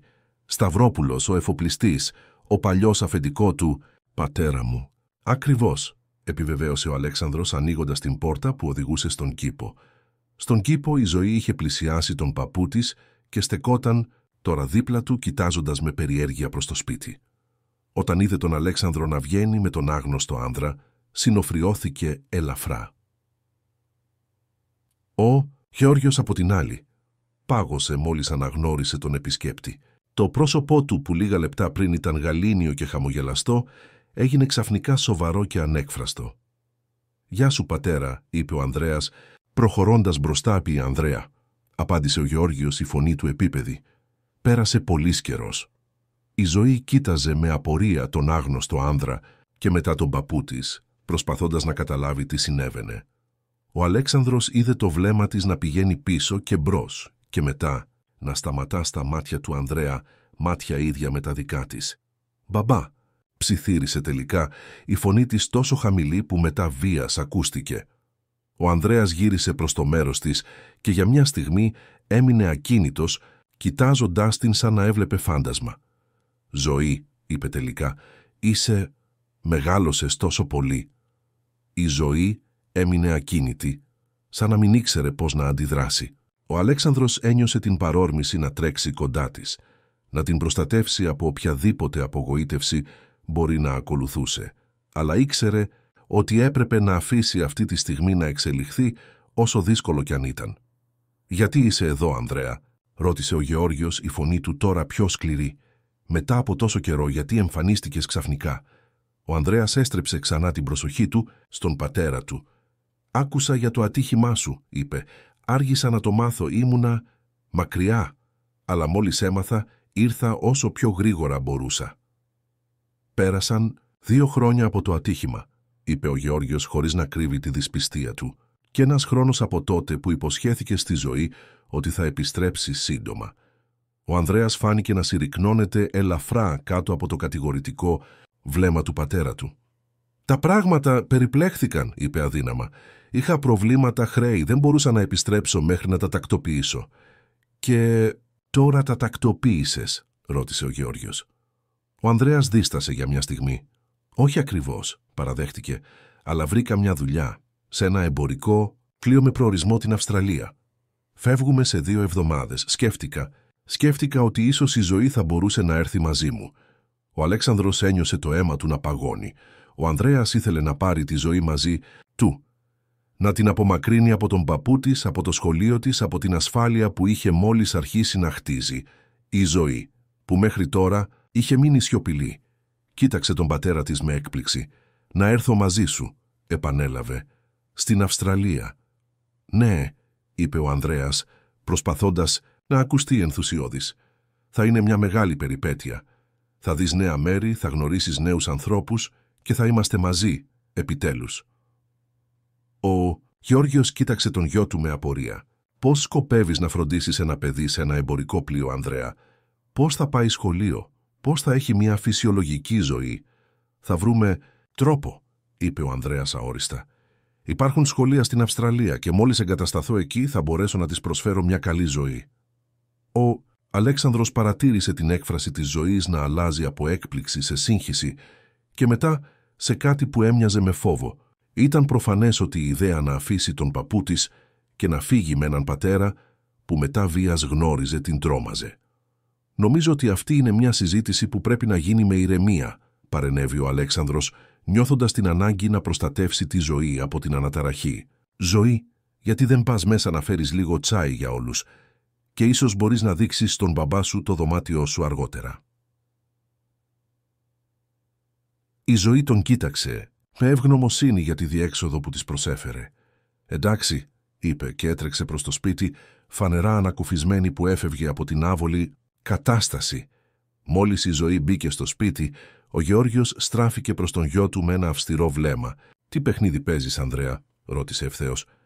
«Δεν έχεις δει τη Ζωή για πάνω από ένα χρόνο και ξαφνικά θέλεις να την πάρεις στην άλλη άκρη του κόσμου». Ο Ανδρέας έμοιαζε αμήχανος. «Είναι η κόρη μου», είπε. «Έχω δικαίωμα να είμαι μαζί της». «Δικαίωμα», επανέλαβε ο Γεώργιος, η φωνή του να τρέμει ελαφρά από θυμό. «Τι δικαιώματα έχει ένας πατέρας που εγκαταλείπει το παιδί του, που το αφήνει να ζει στη φτώχεια, που υπόσχεται ότι θα επιστρέψει και μετά εξαφανίζεται για μήνες, χρόνια?» «Έκανα λάθη», παραδέχτηκε ο Ανδρέας. «Πολλά λάθη, αλλά προσπαθώ να τα διορθώσω τώρα». Ο Αλέξανδρος, που είχε παρακολουθήσει την ανταλλαγή με αυξανόμενη ανησυχία, αποφάσισε να παρέμβει. «Ανδρέα», είπε, διατηρώντας τον τόνο του ουδέτερο, «καταλαβαίνω ότι θέλεις να είσαι με την κόρη σου, αλλά πρέπει να σκεφτείς τι είναι καλύτερο για εκείνη. Η Ζωή έχει περάσει πολλά. Τώρα, επιτέλους, έχει σταθερότητα στη ζωή της. Έχει ένα καλό σπίτι, πηγαίνει σε ένα καλό σχολείο, έχει φίλους. Να την ξεριζώσεις από όλα αυτά. Και ποιος είστε εσείς για να μου πείτε τι είναι καλύτερο για την κόρη μου?» αντέδρασε ο Ανδρέας, η φωνή του ξαφνικά εχθρική. «Ναι, είστε ο Αλέξανδρος Σταυρόπουλος, ο μεγάλος εφοπλιστής. Αλλά αυτό δεν σας δίνει το δικαίωμα να αποφασίζετε για την οικογένειά μου. Έχει κάνει περισσότερα για τη Ζωή σε 3 μήνες από ότι εσύ σε όλη τη ζωή της», είπε ο Γεώργιος με ασυνήθιστη σκληρότητα. «Και δεν είναι μόνο τα υλικά πράγματα, Ανδρέα. Είναι η αγάπη, η φροντίδα, η σταθερότητα που της προσφέρει». Ο Ανδρέας κοίταξε εναλλάξ τον πατέρα του και τον Αλέξανδρο, μια έκφραση σύγχυσης και καχυποψίας να εμφανίζεται στο πρόσωπό του. «Τι ακριβώς συμβαίνει εδώ?» ρώτησε. «Γιατί ο Αλέξανδρος Σταυρόπουλος ενδιαφέρεται τόσο πολύ για την κόρη μου? Τι κερδίζει από όλο αυτό?» «Δεν κερδίζω τίποτα», είπε ο Αλέξανδρος, νιώθοντας την οργή να αυξάνεται μέσα του. «Νοιάζομαι για τη Ζωή. Θέλω να είναι ασφαλής και ευτυχισμένη. Κάτι που προφανώς δεν σε απασχόλησε ιδιαίτερα τα τελευταία χρόνια». Η ένταση στον αέρα ήταν σχεδόν απτή. Οι 3 άνδρες στέκονταν αντιμέτωποι, ο καθένας με τις δικές του πεποιθήσεις και κίνητρα. Και στη μέση αυτής της αναταραχής βρισκόταν η Ζωή, ένα μικρό κορίτσι που απλώς ήθελε να είναι αγαπητή και ασφαλής. Η στιγμή διακόπηκε από τον ήχο της πόρτας που άνοιγε. Η Ζωή στεκόταν εκεί, κρατώντας έναν δίσκο με φλιτζάνια τσαγιού, το πρόσωπό της σοβαρό και σκεπτικό. «Έφερα το τσάι», είπε ήσυχα, προσπαθώντας να διατηρήσει τον δίσκο σταθερό παρά τα τρεμάμενα χέρια της.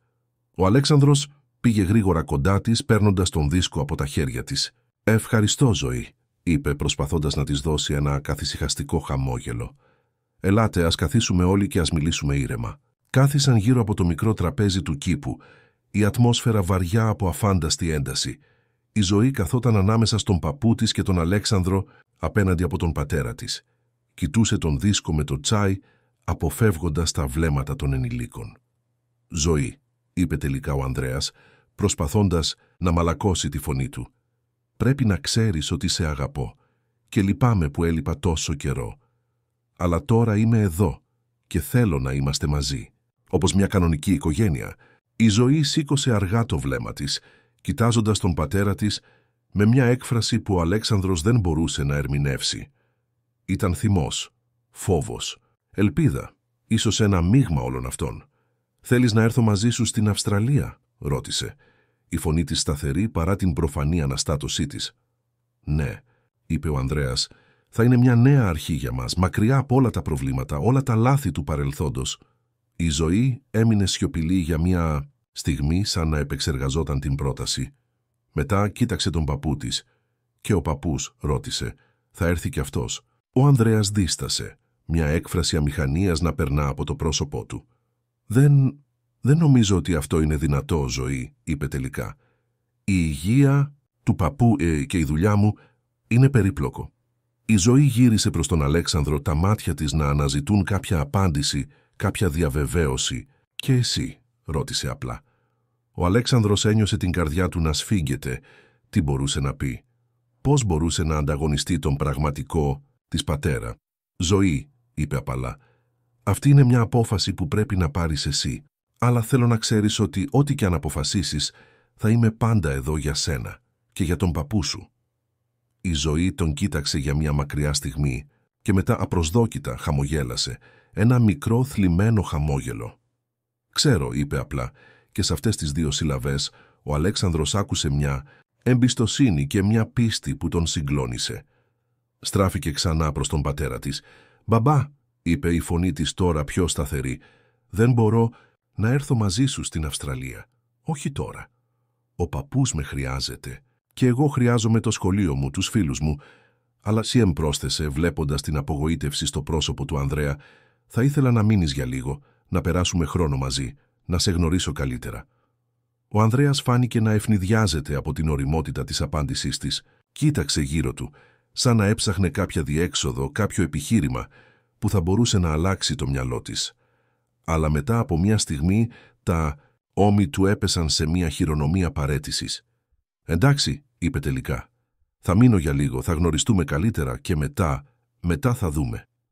Ζωή έγνεψε, ένα μικρό χαμόγελο ανακούφισης να σχηματίζεται στα χείλη της, και καθώς ο Αλέξανδρος παρατηρούσε αυτή την ανταλλαγή, συνειδητοποίησε κάτι που τον γέμισε με μια παράξενη ανάμειξη περηφάνειας και θλίψης. Η ζωή, παρά την ηλικία της, είχε μόλις κάνει μια επιλογή που πολλοί ενήλικες θα δυσκολεύονταν να κάνουν. Είχε επιλέξει τη σταθερότητα, την ασφάλεια, την αγάπη που ήξερε, αντί για την υπόσχεση μιας αβέβαιης περιπέτειας με έναν πατέρα που μόλις είχε επανεμφανιστεί στη ζωή της. Και καθώς το απογευματινό φως άρχιζε να εξασθενεί, ρίχνοντας μακριές σκιές στον κήπο, ο Αλέξανδρος αναρωτήθηκε τι θα έφερνε αυτή η απρόσμενη επιστροφή. Θα ήταν ο Ανδρέας ικανός να αλλάξει, να γίνει ο πατέρας που η ζωή χρειαζόταν, ή θα εξαφανιζόταν ξανά, αφήνοντας πίσω του νέες πληγές, νέες απογοητεύσεις? Μόνο ο χρόνος θα έδειχνε, αλλά ένα πράγμα ήταν βέβαιο. Ο Αλέξανδρος δεν θα άφηνε τη ζωή να αντιμετωπίσει αυτή την αβεβαιότητα μόνη της. Όποια κι αν ήταν η σχέση της με τον βιολογικό της πατέρα, θα είχε πάντα εκείνον, έναν άνθρωπο που είχε μάθει μέσα από την απροσδόκητη συνάντησή τους τι σημαίνει πραγματικά να αγαπάς και να προστατεύεις ένα παιδί. Οι 2 εβδομάδες που ακολούθησαν την επιστροφή του Ανδρέα ήταν γεμάτες με αμήχανες στιγμές, σιωπηλές εντάσεις και αργές, διστακτικές προσπάθειες επανασύνδεσης. Ο Ανδρέας έμενε σε ένα μικρό δωμάτιο στο πίσω μέρος του σπιτιού και περνούσε τα απογεύματά του με τη ζωή, προσπαθώντας να γεφυρώσει το χάσμα των χρόνων που είχαν χαθεί. Ο Αλέξανδρος, παρά την αρχική του δυσπιστία, προσπάθησε να δώσει χώρο στον Ανδρέα και τη ζωή να επανασυνδεθούν. Κρατούσε απόσταση τα απογεύματα, επιστρέφοντας στη δουλειά του ή κάνοντας μακρινούς περιπάτους στο πάρκο της γειτονιάς. Αλλά τα βράδια, όταν η ζωή πήγαινε για ύπνο, συχνά καθόταν με τον Γεώργιο στην αυλή συζητώντας για την κατάσταση. «Πώς νομίζεις ότι πάει?» ρώτησε ο Αλέξανδρος μια τέτοια βραδιά, 2 μέρες πριν από την προγραμματισμένη αναχώρηση του Ανδρέα για την Αυστραλία. Ο Γεώργιος κοίταξε προς το σπίτι, όπου η ζωή κοιμόταν και ο Ανδρέας είχε αποσυρθεί στο δωμάτιό του. «Είναι περίπλοκο», είπε τελικά. «Ο Ανδρέας προσπαθεί με τον τρόπο του, αλλά δεν είναι εύκολο να επανορθώσεις για τόσα χρόνια απουσίας σε 2 εβδομάδες». «Και η ζωή?» ρώτησε ο Αλέξανδρος, προσπαθώντας να κρύψει την ανησυχία στη φωνή του. «Πώς το χειρίζεται?» «Είναι πιο δυνατή από ό,τι φαίνεται», είπε ο Γεώργιος με ένα μικρό χαμόγελο. «Αλλά μπορώ να δω ότι είναι μπερδεμένη. Θέλει να αγαπήσει τον πατέρα της, να τον εμπιστευτεί, αλλά φοβάται ότι θα την εγκαταλείψει ξανά. Ο Αλέξανδρος ένευσε καταφατικά. Είχε δει την αμφιθυμία στα μάτια της ζωής, τον τρόπο που κρατούσε μια μικρή συναισθηματική απόσταση από τον πατέρα της, παρά τις προσπάθειες της να τον γνωρίσει. «Και εσύ», ρώτησε ο Γεώργιος, παρατηρώντας προσεκτικά τον Αλέξανδρο, «πώς αισθάνεσαι για όλο αυτό?» Ο Αλέξανδρος αναστέναξε, αφήνοντας το ποτήρι του κρασιού του στο τραπέζι. «Είναι δύσκολο», παραδέχτηκε. «Μέρος μου θέλει να είναι χαρούμενη η ζωή, να έχει μια σχέση με τον πατέρα της. Αλλά μέρος μου...» Σταμάτησε, διστάζοντας να εκφράσει τη βαθύτερη αλήθεια. «Φοβάσαι ότι θα την πάρει μακριά», ολοκλήρωσε ο Γεώργιος τη σκέψη του, «ότι θα την πείσει να πάει μαζί του στην Αυστραλία». «Ναι», παραδέχτηκε ο Αλέξανδρος, «και ξέρω ότι είναι εγωιστικό. Ο Ανδρέας είναι ο πατέρας της, έχει κάθε δικαίωμα να θέλει να είναι με την κόρη του, αλλά η ιδέα ότι η ζωή θα φύγει δεν είναι εγωιστικό», είπε ο Γεώργιος με ζεστασιά. «Είναι ανθρώπινο. Αγαπάς τη ζωή, όπως θα την αγαπούσες αν ήταν δική σου κόρη». Ο Αλέξανδρος κοίταξε τον ηλικιωμένο άνδρα με έκπληξη. «Είναι τόσο προφανές». Ο Γεώργιος χαμογέλασε. «Για όποιον έχει μάτια να δει», είπε.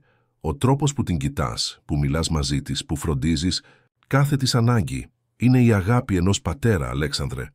Και η ζωή το νιώθει αυτό, το βλέπω στον τρόπο που σε εμπιστεύεται, που στρέφεται σε σένα όταν χρειάζεται υποστήριξη». Ο Αλέξανδρος ένιωσε ένα ξαφνικό κύμα συγκίνησης να τον κατακλείζει.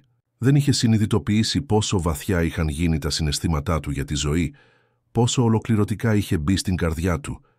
«Και αν φύγει?» ρώτησε, η φωνή του σχεδόν ψίθυρος. «Τότε», είπε ο Γεώργιος, «θα πρέπει να βρεις τρόπο να την αφήσεις να πάει. Γιατί αυτό κάνουν οι πραγματικοί γονείς, Αλέξανδρε. Αφήνουν τα παιδιά τους να φύγουν όταν αυτό είναι το καλύτερο για εκείνα». Ο Αλέξανδρος κατένευσε σιωπηλά, αφήνοντας τα λόγια του Γεώργιου να βυθιστούν μέσα του. Ήταν μια σκληρή αλήθεια, αλλά μια αλήθεια που ήξερε ότι έπρεπε να αντιμετωπίσει. Το επόμενο πρωί ο Αλέξανδρος πήγε νωρίς στο γραφείο του, έχοντας περάσει μια νύχτα με αιπνία και βαθιά περισυλλογή. Είχε πάρει μια απόφαση, δύσκολη αλλά αναγκαία. Εάν ο Ανδρέας αποδεικνυόταν πραγματικά αλλαγμένος, εάν μπορούσε να προσφέρει στη ζωή την αγάπη και τη σταθερότητα που χρειαζόταν, τότε ο Αλέξανδρος θα έκανε ό,τι μπορούσε για να υποστηρίξει αυτή τη σχέση, ακόμα κι αν αυτό σήμαινε ότι η ζωή θα έφευγε μακριά. Κάλεσε τους δικηγόρους του και τους έδωσε οδηγίες να ετοιμάσουν μία σειρά από έγγραφα.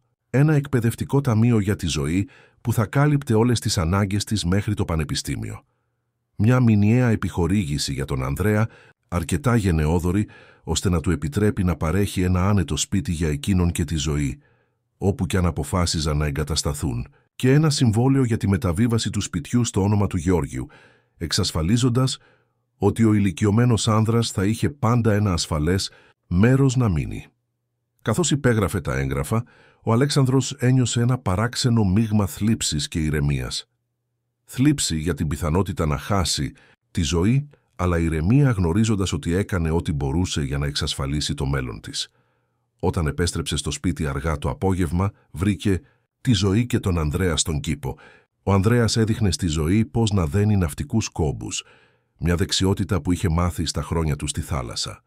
Η ζωή γελούσε καθώς προσπαθούσε να μιμηθεί τις κινήσεις του πατέρα της και για μια στιγμή έμοιαζαν με μια κανονική οικογένεια χωρίς τις σκιές του παρελθόντος να πλανιούνται πάνω τους. Ο Αλέξανδρος στάθηκε για λίγο παρατηρώντας τους, νιώθοντας ένα περίεργο συναίσθημα να αναδύεται μέσα του. Δεν ήταν ζήλια όπως τα περίμενε κανείς. Ήταν κάτι πιο περίπλοκο, μια αναγνώριση ότι, παρά τα λάθη του, ο Ανδρέας ήταν ο πατέρας της ζωής και αυτός ο δεσμός ήταν κάτι ιερό. «Αλέξανδρε», φώναξε η ζωή, παρατηρώντας τον να στέκεται στην πόρτα.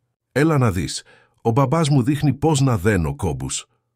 Ο Αλέξανδρος πλησίασε με ένα χαμόγελο, προσπαθώντας να μην δείξει τον εσωτερικό του αγώνα. «Εντυπωσιακό», είπε κοιτάζοντας τον περίπλοκο κόμπο που η ζωή κρατούσε περήφανα. «Ίσως μια μέρα να μπορέσεις να μου δείξεις και μένα». «Θα σου δείξω τώρα», είπε η ζωή με ενθουσιασμό και άρχισε να εξηγεί τη διαδικασία, οι λέξεις να βγαίνουν γρήγορα από το στόμα της. Ο Ανδρέας παρατηρούσε τη σκηνή με μια περίεργη έκφραση στο πρόσωπό του. Καθώς η Ζωή έδειχνε στον Αλέξανδρο πώς να φτιάχνει τον κόμπο, ο Ανδρέας σηκώθηκε και πλησίασε τον Γεώργιο που παρακολουθούσε από την αναπηρική του καρέκλα. «Πατέρα», είπε χαμηλόφωνα, «μπορούμε να μιλήσουμε, ιδιαιτέρως». Ο Γεώργιος τον κοίταξε με έκπληξη, αλλά έγνεψε καταφατικά.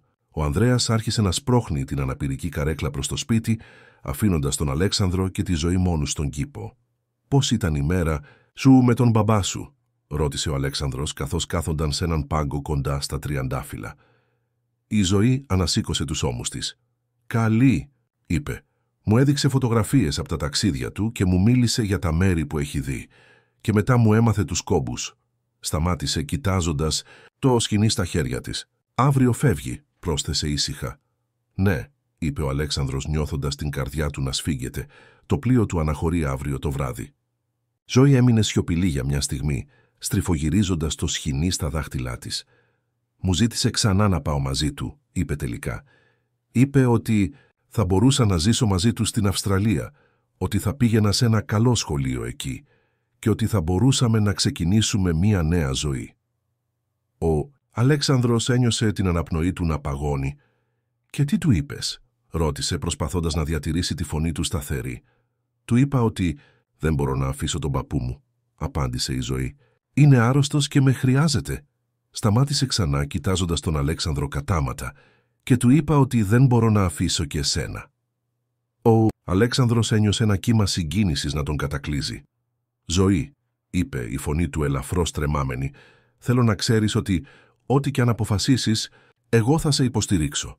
Αν θέλεις να πας με τον πατέρα σου, αν αυτό θα σε κάνει ευτυχισμένη, τότε δεν θέλω να πάω», τον διέκοψε η Ζωή, η φωνή της ξαφνικά έντονη. «Δεν τον ξέρω, Αλέξανδρε. Είναι ο μπαμπάς μου, αλλά είναι σαν ξένος και φοβάμαι...» Σταμάτησε σαν να δίσταζε να εκφράσει τους βαθύτερους φόβους της. «Τι φοβάσαι, Ζωή?» ρώτησε απαλά ο Αλέξανδρος. «Φοβάμαι ότι θα με αφήσει ξανά», είπε η Ζωή, τα μάτια της να γυαλίζουν από δάκρυα που αρνούνταν να πέσουν.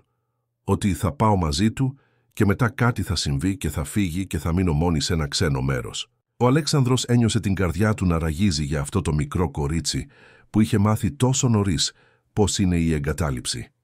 «Καταλαβαίνω», είπε αγκαλιάζοντας την απαλά.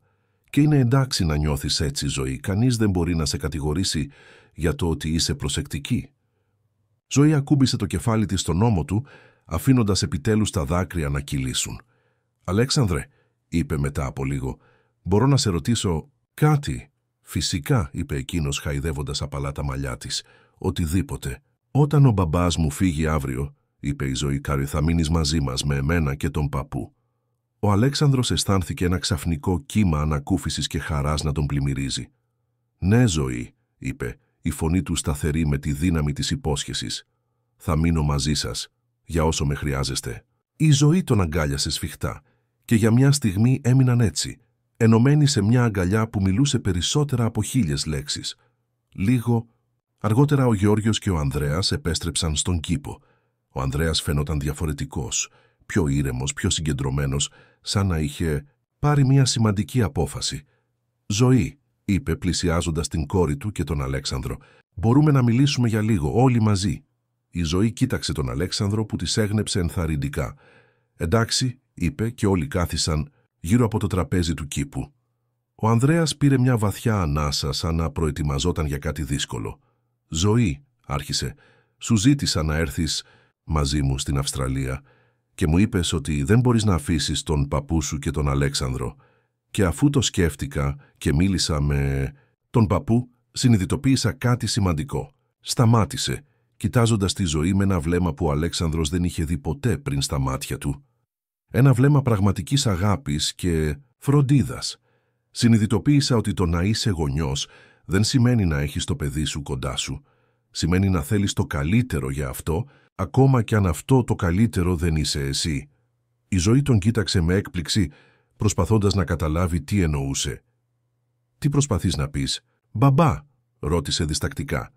«Προσπαθώ να πω», συνέχισε ο Ανδρέας, «ότι καταλαβαίνω γιατί δεν θέλεις να έρθεις μαζί μου. Έχεις μια καλή ζωή εδώ, με ανθρώπους που σε αγαπούν και σε φροντίζουν. Και εγώ δεν ήμουν εκεί για σένα όταν με χρειαζόσουν. Δεν έχω το δικαίωμα να σε ζητήσω πίσω τώρα». Ο Αλέξανδρος παρατήρησε την έκφραση της Ζωής να αλλάζει από σύγχυση σε κατανόηση και μετά σε μια περίεργη ανακούφιση. «Δεν θα με πάρεις μαζί σου?» ρώτησε. «Όχι», είπε ο Ανδρέας, η φωνή του να τρέμει ελαφρά, «αλλά θα ήθελα να μείνουμε σε επαφή. Να σου γράφω από την Αυστραλία, να σου στέλνω φωτογραφίες από τα μέρη που επισκέπτομαι και ίσως όταν είσαι μεγαλύτερη να μπορέσεις να με επισκεφθείς εκεί, αν θέλεις». Η Ζωή έμεινε σιωπηλή για μια στιγμή, επεξεργαζόμενη τα λόγια του πατέρα της. «Θα ήθελα αυτό», είπε τελικά, «να μείνουμε σε επαφή, να μάθουμε ο ένας τον άλλον καλύτερα». Ο Ανδρέας χαμογέλασε, ένα χαμόγελο που έφτασε μέχρι τα μάτια του. «Και εγώ θα ήθελα αυτό, Ζωή». Στράφηκε προς τον Αλέξανδρο, η έκφρασή του τώρα πιο σοβαρή. «Κύριε Σταυρόπουλε», είπε, «θα ήθελα να σας ζητήσω μια χάρη». «Τι είδους χάρη?» ρώτησε ο Αλέξανδρος, προσπαθώντας να κρύψει την έκπληξή του. «Θα ήθελα να φροντίσετε τη Ζωή», είπε ο Ανδρέας. «Όχι μόνο οικονομικά, αλλά σαν πατέρας. Μπορεί να μην είμαι ο καλύτερος πατέρας, αλλά ξέρω να αναγνωρίζω έναν καλό. Και εσείς είστε αυτό που χρειάζεται η Ζωή». Ο Αλέξανδρος ένιωσε ένα κύμα συγκίνησης να τον κατακλείζει. Ποτέ δεν περίμενε αυτή την εξέλιξη, αυτή την αναγνώριση από τον βιολογικό πατέρα της Ζωής. «Ανδρέα», είπε, προσπαθώντας να βρει τις σωστές λέξεις, «είναι μια μεγάλη ευθύνη αυτή που μου ζητάς». «Το ξέρω», είπε ο Ανδρέας, «και δεν θα σας το ζητούσα αν δεν ήμουν σίγουρος ότι μπορείτε να την αναλάβετε. Έχω δει πώς κοιτάτε τη Ζωή, πώς της μιλάτε, πώς την προστατεύετε. Την αγαπάτε σαν να ήταν δική σας κόρη». Ο Αλέξανδρος κοίταξε τη Ζωή που παρακολουθούσε τη συζήτηση με μεγάλα ερωτηματικά μάτια. Μπορούσε να το κάνει αυτό, να γίνει ο πατέρας που χρειαζόταν. «Θα ήθελες αυτό, Ζωή?» ρώτησε απαλά. «Να γίνω το κηδεμόνας σου?» Η Ζωή τον κοίταξε για μια μακριά στιγμή και μετά με μια απλότητα που τον άφησε άφωνο είπε «Είσαι ήδη ο μπαμπάς μου στην καρδιά μου, Αλέξανδρε. Το χαρτί απλώς θα το κάνει επίσημο». Ο Αλέξανδρος ένιωσε τα μάτια του να γεμίζουν με δάκρυα και χωρίς να σκεφτεί άνοιξε τα χέρια του. Η Ζωή έτρεξε σε αυτά αγκαλιάζοντάς τον σφιχτά. «Σ' αγαπώ, Ζωή», ψιθύρισε, κρατώντας την κοντά του, «και θα κάνω ό,τι μπορώ για να είσαι ασφαλής και ευτυχισμένη». Ο Γεώργιος, που είχε παρακολουθήσει τη σκηνή με δάκρυα στα μάτια, πλησίασε και έβαλε το χέρι του στον ώμο του Αλέξανδρου. «Είσαι καλός άνθρωπος, Αλέξανδρε Σταυρόπουλε», είπε, «και είμαι περήφανος που θα είσαι ο πατέρας της εγγονής μου». Ο Ανδρέας στεκόταν λίγο πιο μακριά, παρατηρώντας τη σκηνή με ένα μείγμα θλίψης και αποδοχής. Ήταν μια δύσκολη απόφαση, αλλά ήξερε ότι ήταν η σωστή. Η Ζωή χρειαζόταν σταθερότητα, αγάπη, ασφάλεια, πράγματα που εκείνος δεν μπορούσε να της προσφέρει, τουλάχιστον όχι ακόμα. «Θα φροντίσω να στέλνω γράμματα κάθε εβδομάδα», είπε πλησιάζοντας την κόρη του, «και θα τηλεφωνώ όποτε μπορώ. Και μια μέρα όταν είμαι πιο σταθερός, ίσως μπορέσω να σε επισκεφτώ». Η Ζωή απομακρύνθηκε από την αγκαλιά του Αλέξανδρου και πλησίασε τον πατέρα της. «Υπόσχεσαι ότι δεν θα εξαφανιστείς ξανά?» ρώτησε, η φωνή της μικρή αλλά σταθερή. Ο Ανδρέας γονάτισε μπροστά της, κοιτάζοντας την κατάματα. «Το υπόσχομαι, Ζωή», είπε, «αυτή τη φορά θα κρατήσω την υπόσχεσή μου». Η Ζωή τον αγκάλιασε και για μια στιγμή ο Ανδρέας έκλεισε τα μάτια του απολαμβάνοντας την αγκαλιά της κόρης του. Ίσως δεν ήταν ο πατέρας που έπρεπε να είναι, αλλά τουλάχιστον τώρα έκανε το σωστό για εκείνη. Το επόμενο απόγευμα στέκονταν όλοι στο λιμάνι του Πειραιά, καθώς το μεγάλο εμπορικό πλοίο ετοιμαζόταν για αναχώρηση. Ο Ανδρέας με τον σάκο του στον ώμο αγκάλιασε για τελευταία φορά τον πατέρα του και την κόρη του. «Να προσέχεις τον εαυτό σου», είπε ο Γεώργιος κρατώντας τον γιο του σφιχτά, «και να θυμάσαι ότι έχεις πάντα ένα σπίτι εδώ». «Ευχαριστώ, πατέρα», είπε ο Ανδρέας, η φωνή του να τρέμει ελαφρά. «Για όλα». Γύρισε προς τη Ζωή που στεκόταν ανάμεσα στον Αλέξανδρο και τον Γεώργιο. «Να είσαι καλό κορίτσι», είπε, χαϊδεύοντας απαλά τα μαλλιά της, «και να θυμάσαι ότι ο μπαμπάς σου σε αγαπάει, ακόμα κι αν είναι μακριά». «Κι εγώ σ' αγαπώ, μπαμπά», είπε η Ζωή, δίνοντάς του ένα μικρό πακέτο. «Αυτό είναι για σένα, για να θυμάσαι εμάς». Ο Ανδρέας άνοιξε το πακέτο και βρήκε μέσα μία μικρή ζωγραφιά που έδειχνε τον ίδιο, τη Ζωή, τον Γεώργιο και τον Αλέξανδρο, όλους μαζί στον κήπο του σπιτιού. Κάτω από τη ζωγραφιά με το παιδικό της γραφικό χαρακτήρα, η Ζωή είχε γράψει «Η οικογένειά μου». Ο Ανδρέας ένιωσε τα μάτια του να γεμίζουν με δάκρυα. «Σε ευχαριστώ, Ζωή», είπε διπλώνοντας προσεκτικά τη ζωγραφιά και βάζοντάς τη στην τσέπη του, κοντά στην καρδιά του. «Θα την έχω πάντα μαζί μου». Τέλος στράφηκε προς τον Αλέξανδρο. «Να τη φροντίζετε», είπε, προσφέροντας το χέρι του. Ο Αλέξανδρος έσφιξε το χέρι του Ανδρέα, νιώθοντας μια νέα κατανόηση μεταξύ τους. «Με τη ζωή μου», υποσχέθηκε. Καθώς ο Ανδρέας ανέβαινε τη σκάλα προς το πλοίο, η Ζωή κρατούσε σφιχτά τα χέρια του Αλέξανδρου και του Γεώργιου. Στεκόταν ανάμεσά τους παρατηρώντας τον πατέρα της να απομακρύνεται, όχι με φόβο ή θλίψη, αλλά με μια παράξενη ηρεμία. Ήξερε ότι δεν τον έχανε. Απλώς η σχέση τους άλλαζε. Εξελισσόταν σε κάτι νέο, κάτι διαφορετικό. Το πλοίο σφύριξε δυνατά, σηματοδοτώντας την επικείμενη αναχώρηση. Ο Ανδρέας στεκόταν στο κατάστρωμα, κουνώντας το χέρι του σε αποχαιρετισμό. Η Ζωή κουνούσε ενθουσιωδώς το δικό της, φωνάζοντας «Καλό ταξίδι, μπαμπά, να μου γράψεις». Καθώς το πλοίο άρχιζε αργά να απομακρύνεται από το λιμάνι, ο Αλέξανδρος ένιωσε ένα παράξενο συναίσθημα γαλήνης να τον κατακλείζει. Η ζωή του είχε αλλάξει τόσο δραματικά τους τελευταίους μήνες, με τρόπους που ποτέ δεν θα μπορούσε να φανταστεί. Από έναν μοναχικό απορροφημένο στη δουλειά επιχειρηματία, είχε γίνει πατέρας. Ένας άνθρωπος με ευθύνες, με δεσμούς, με μια οικογένεια. Και όλα είχαν ξεκινήσει από μια απλή αλλαγή σχεδίων, μια απόφαση να επιστρέψει στο σπίτι νωρίτερα εκείνη τη μοιραία μέρα. Αν δεν είχε ακυρώσει εκείνη τη συνάντηση, αν δεν είχε συναντήσει τη Ζωή, πού θα ήταν τώρα, ακόμα, παγιδευμένος στη μοναξιά του, στην αποστασιοποίησή του από τον κόσμο. «Είσαι καλά?» ρώτησε η Ζωή παρατηρώντας την έκφρασή του. Ο Αλέξανδρος κοίταξε το μικρό κορίτσι δίπλα του, αυτό το εκπληκτικό πλάσμα που είχε μπει στη ζωή του και την είχε αλλάξει για πάντα. «Ναι, Ζωή», είπε σφίγγοντας απαλά το χέρι της, «είμαι καλύτερα από ποτέ». Καθώς επέστρεφαν στο αυτοκίνητο, ο Γεώργιος στο αναπηρικό του αμαξίδιο και η Ζωή να πηδηδίζει μπροστά τους, ο Αλέξανδρος συνειδητοποίησε ότι αυτό που του είχε πει η Ζωή στο λιμάνι ήταν απόλυτα αληθινό. Ήταν μια οικογένεια τώρα.